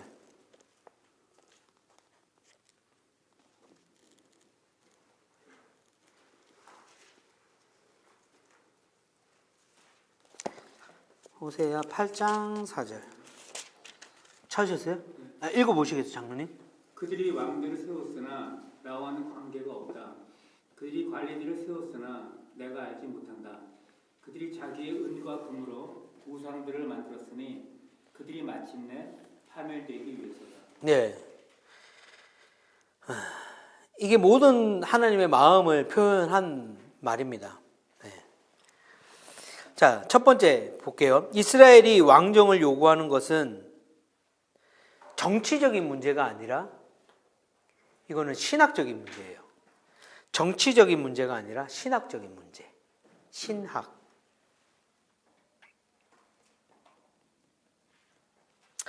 왕정은 사무엘의 통치에 대한 불만이 아니라 하나님을 거부하는 것입니다.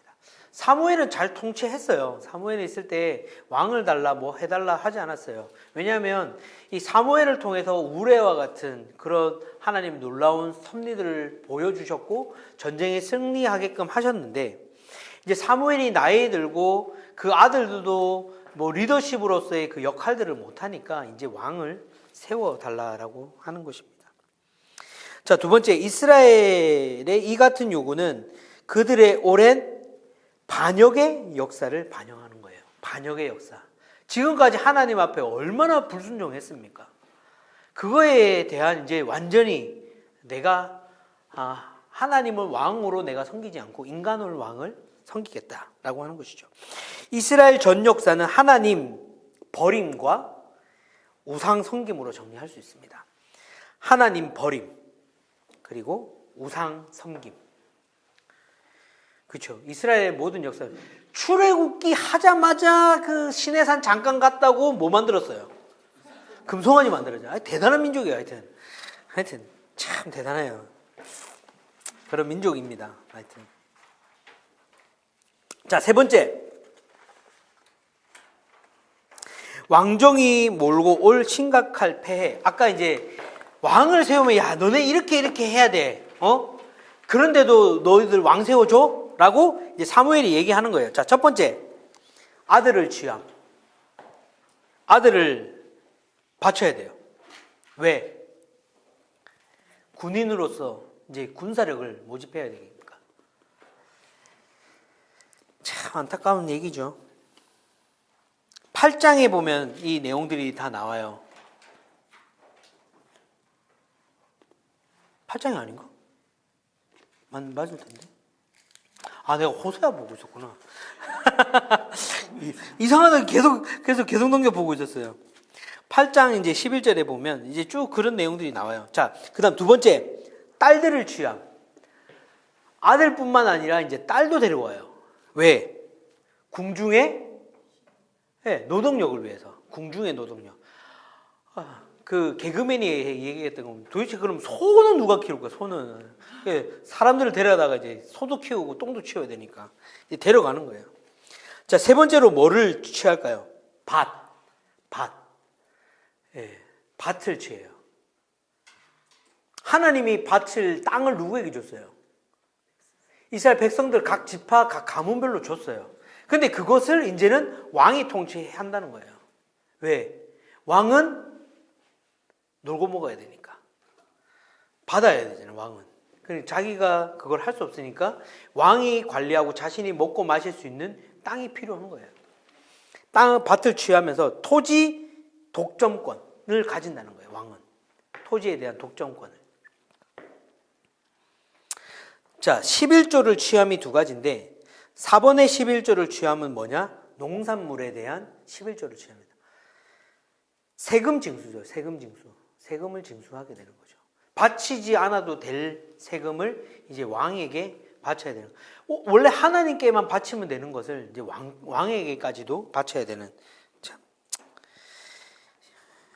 자, 다섯 번째, 노비와 나귀들을 취함. 노비하고 나귀들은 뭐를 하기 위해서죠? 그 옛날 말로 부역. 네. 부역. 아비 부자에 역인가? 네. 부역을 노동을 시키기 위한 거죠, 결국은. 자, 마지막 11조를 취함. 이거는 뭐냐면 가축에 대한 11조를 취하게 됩니다. 이것도 세금 징수죠. 세금 징수. 왜 왕은 아까 뭐라고 했죠? 왕은 먹고 놀아야 돼요. 먹고 놀아야 되는데 먹을 것도 필요하고 군사에게 줘야 될 밥도 줘야 되고 그 국사를 운영하기 위해 갑자기 필요한 뭐 건물 보수 작업도 해야 되죠. 또 아내도 많이 맞으니까 자식도 많으니까 많이 먹여야 되죠. 돈을 안 버니까 왕은. 그것을 위해서 이 백성들에게 착취를 해서 자신들이 영화를 누리게 되는 것이죠. 자, 왕이 취하는 것은 백성들의 삶의 전 영역, 모든 거예요. 백성들의 자식들까지, 밭, 동물들, 모든 것에 걸쳐서 포함하는 것이라는 것이죠. 하나님은 사실은 이 백성들에게 선물로 다 주셨어요. 선물로 주셨는데 오히려 자신들이 그것을 바치는 모습이 되는 거죠. 왕권을 집요하게 요구한 사람들. 이 사람들이 누구냐? 아까 누구였죠? 모든 이스라엘 장로들이죠. 이 사람들이 누구예요? 이스라엘의 유력한 계층이에요. 지킬 것이 많다는 거예요. 이 사람들 지킬 것만. 왜냐하면 외세 세력들 전쟁에서 이 사무엘도 사사 시대도 지나고 엘리 시대도 그렇고 이 사무엘 시대도 지나고 보니까 이 리더가 좀 잘못되니까 다 뺏겨요. 땅도 뺏기고 뭔가를 자꾸 뺏기는 거예요. 전쟁에서 지면은 다 뺏기는 거예요. 그러니까 자신들을 지키기 위해서 거기에 내용에 보면 뭐라고 쓰냐면 물질적 소유를 위해 신앙적 본질을 배반하는 거예요. 이 사람들은. 왜? 자신의 그 소유를 지키기 위해서. 물질적 소유. 물질적 소유. 이 물질을 누가 주신 거예요? 하나님이 주신 거죠. 하나님이 주신 거를 답답하죠. 그냥 보고 있으면. 근데 우리도 나중에 누군가가 이렇게 우리를 쳐다보면 어떻다? 답답하다. 네. 우리도 똑같다는 거예요. 이 사람들보다 우리가 더 낫지 않은 사람임을 우리는 꼭 기억해야 됩니다. 15분 남았네. 자, 7번 빨리 넘어갈게요. 최초의 왕 누가 됐죠? 사울이 됩니다. 자, 왕이라는 게 두 가지 있는데 첫 번째 앞에 거는 뭐냐면 절대 군주적 왕권. 절대 군주적 왕권. 갖지 않은 왕입니다. 어떤 왕? 그래서 제한적 왕이 되죠. 절대 군주적 왕권이 아닌 제한적 왕권을 가진 왕이 됩니다.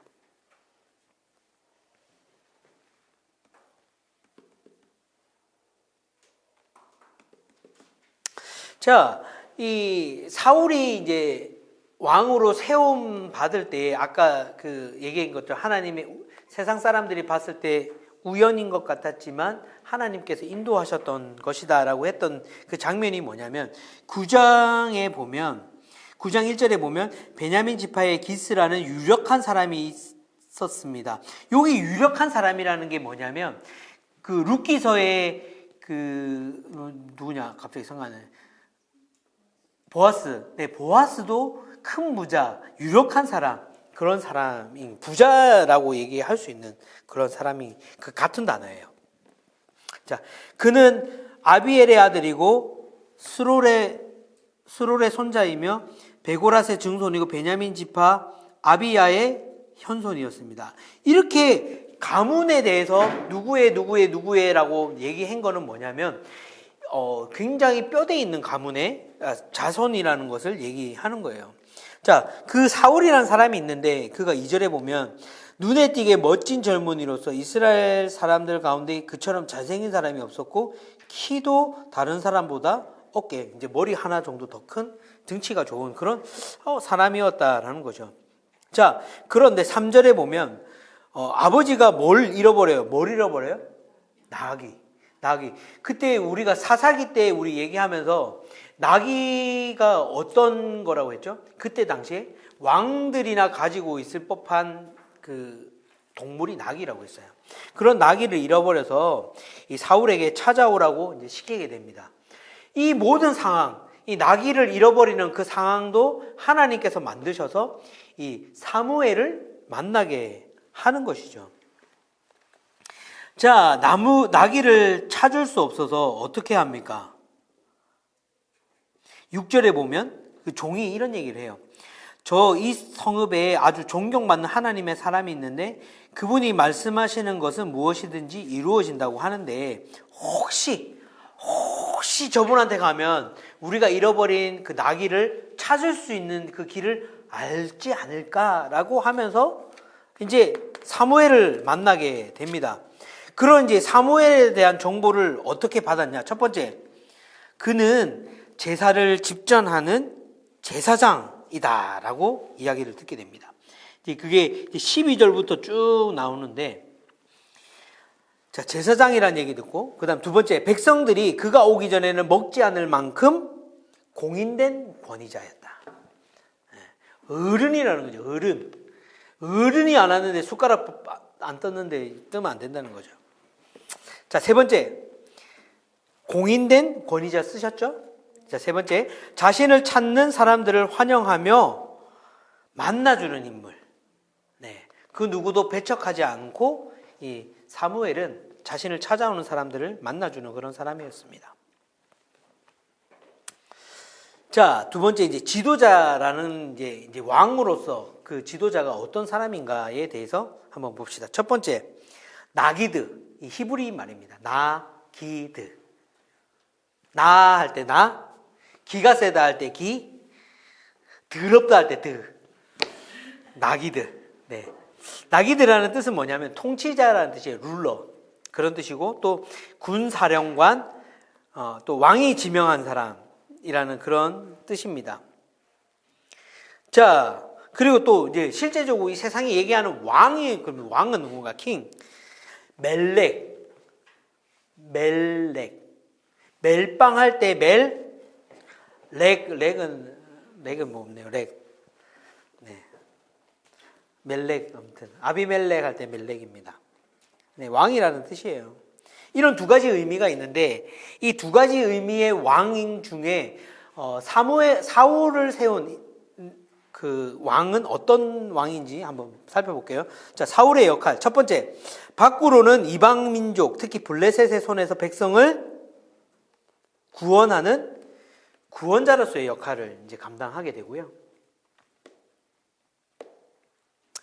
안으로는 공의와 정의로 백성을 다스리는 통치자 역할을 이제 하게 됩니다.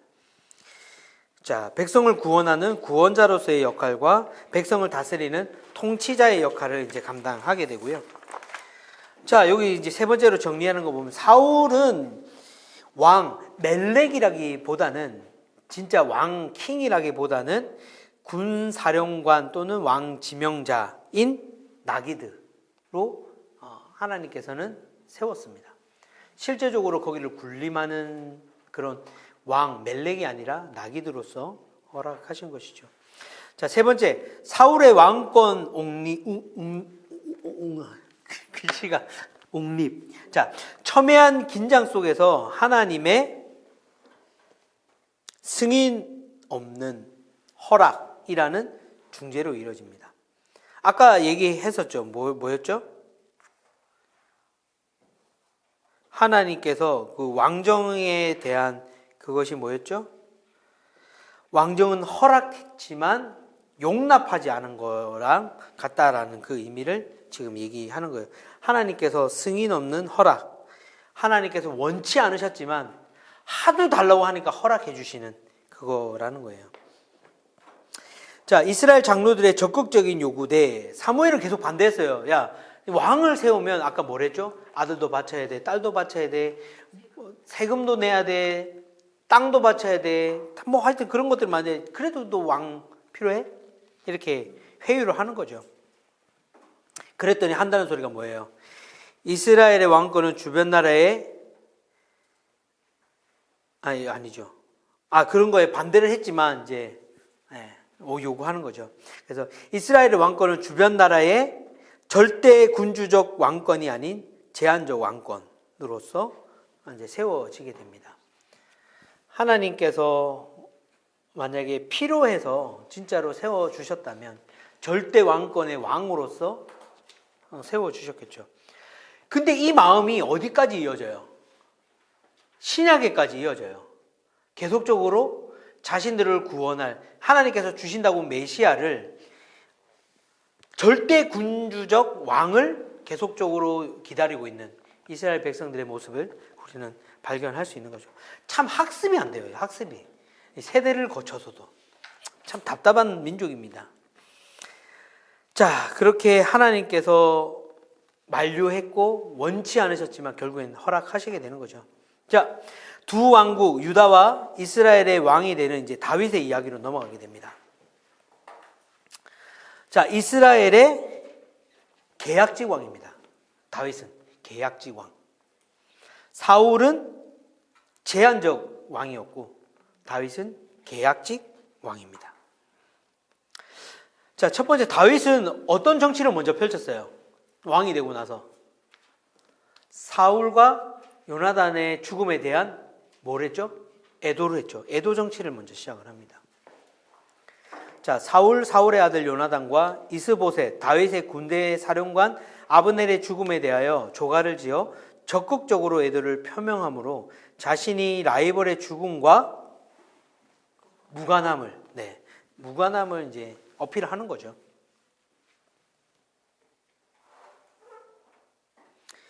이제 5장에 보면 두 왕국이라고 하면 남유다와 북이스라엘의 이제 두 왕국의 이제 왕이 되게 되죠.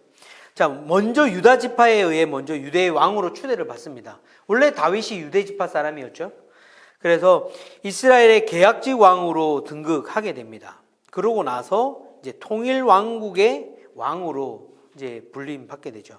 자, 세 번째, 북쪽 지파가 다윗과 언약을 체결할 때 한 말이 있는데 뭐냐? 우리는 왕의 그 뒤에 바로 나와 있죠. 고륙이다. 사무엘하 5장 한번 볼까요?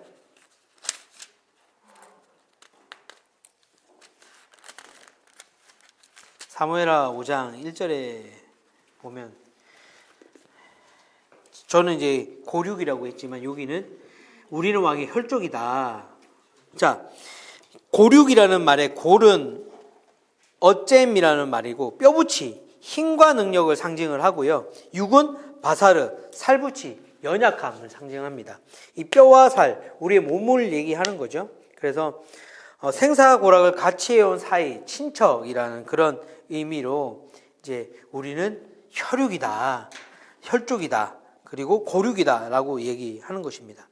자, 두 번째, 사울이 우리의 왕이 되었을 때도 이스라엘을 거스려 출입하게 하신 분은 왕이다.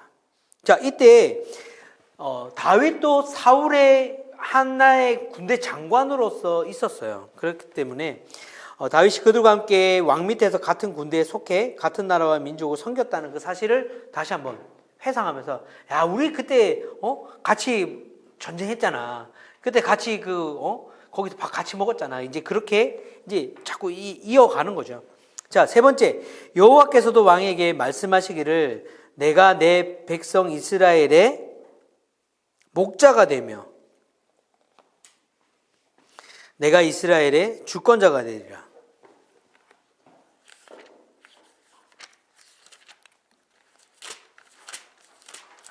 사무엘상 16장에 보면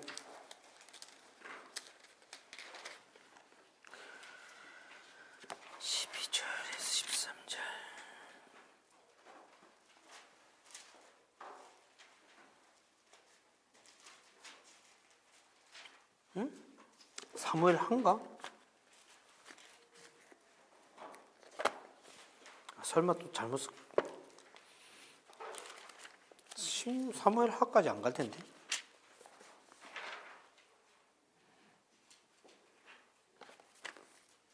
뭔가 잘못 쓴 것 같아요, 제가. 이거는 넘어갈게요.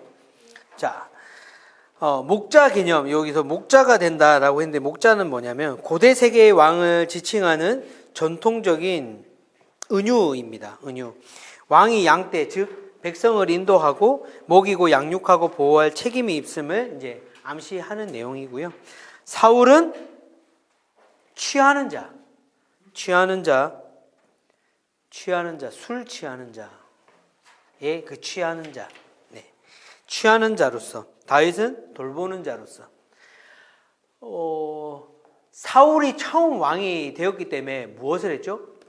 모든 걸 취했죠. 아들도 취하고 딸도 취하고 동물도 취하고 딸도 취하는 그런 취하는 자였다면, 이제 다윗은 이 모든 것을 통일해서 다스리는 그 돌보는 자로 이제 표현이 되고 있습니다. 자, 마지막 다윗 왕조에 대한 나단의 신탁. 이 은칭이 Justification by Grace. 네. 나단 나오면 이제 다윗의 몰락에 대한 내용들이 나오는 장면입니다. 나단의 신탁. 다윗이 예언자 나단에게 처음으로 성전을 건축하겠다라고 얘기를 하게 돼요. 성전 건축. 근데 성전을 건축하자 했더니 뭐라고 해요? 왜 성전을 건축하냐라고 하면서 하나님은 거부합니다. 그리고 나단을 통해 다윗 왕조와 유다 나라가 계속 지속될 것을 하나님께서 약속을 해주십니다. 이것을 일명 다윗의 언약이라고 얘기를 하고요. 왜 그러면 다윗은 하나님의 성전을 건축하겠다고 나선 걸까? 그것은 진정한 경건의 행동, 다윗의 경건의 행동이에요. 하나님이 그 법궤에 이렇게 막 여기저기 이렇게 다니시는 게 보는 게 좀 보기 좋지 않아서 그런 목적과 플러스 자기의 유익을 위한 정치적으로 계산된 행동이었다. 진정한 경건의 행동 플러스 자신의 유익을 위한 행동이었습니다. 이중적이죠. 굉장히 양면의 그런 경건한 것처럼 하면서 자신의 유익을 취하는 그런 장면들. 이 고대 근동의 왕들은 자신을 승리하게 한 그 신에 대한 신전을 세웠어요. 아까 블레셋에는 무슨 신전이 있었죠? 다곤 신전이 있었잖아요. 다곤 신전을 세운 것처럼 자신의 외적인 그 통치 업적을 그런 신전을 만듦으로써 이렇게 나타내게 되었는데, 그때 당시에 자신의 신전이 없는 그 나라는 그 신은 굉장히 열등한 신이다라는 인식이 있었어요. 그러니까 우리 하나님은 위대한데 그럼 우리 하나님을 위해서 어떻게 보면 신전을 만들어야겠다라고 하면서 그 신전을 통해서 어떻게 보면 영적으로 굉장히 경건한 행동이에요. 우리 하나님이 위대한 하나님인데 이런 거 크게 하나 지어드려야지라는 마음도 있지만, 두 번째는 뭐예요? 자신의 그런 과업들과 그런 것들을 나타내기 위한 이용 수단으로 하는 것이죠. 자, 세 번째, 다윗의 왕조 신앙, 즉 다윗의 신앙은, 다윗의 언약은, 요게 다 같은 말이에요. 왕조, 다윗의 왕조의 신앙, 다윗 신앙, 다윗 언약. 다윗 언약은 이스라엘 역사를 이끌어간 중요한 원동력이었어요, 사실은. 다윗이 했던 그 신앙의 모습은 사실은 뭐 이런 이기적인 모습들도 있긴 했지만, 지금까지도 이어지는 다윗의 별을 국기에 그려서 살았던 것처럼 굉장히 이스라엘 백성들의 굉장한 원동력이 되는 그런 중요한 인물입니다. 그리고 남유다의 신앙의 뿌리가 되기도 합니다. 신앙의 뿌리가 되기도 합니다. 그리고 신구약 중간기에 이 메시아 사상으로도 이어지게 되고요. 그리고 나서 신약 시대에 와서는 예수 그리스도와 연결이 됩니다. 다윗 왕조의 이 신앙, 다윗의 언약. 이 무슨 언약인지 꼭 읽어보셔야겠죠?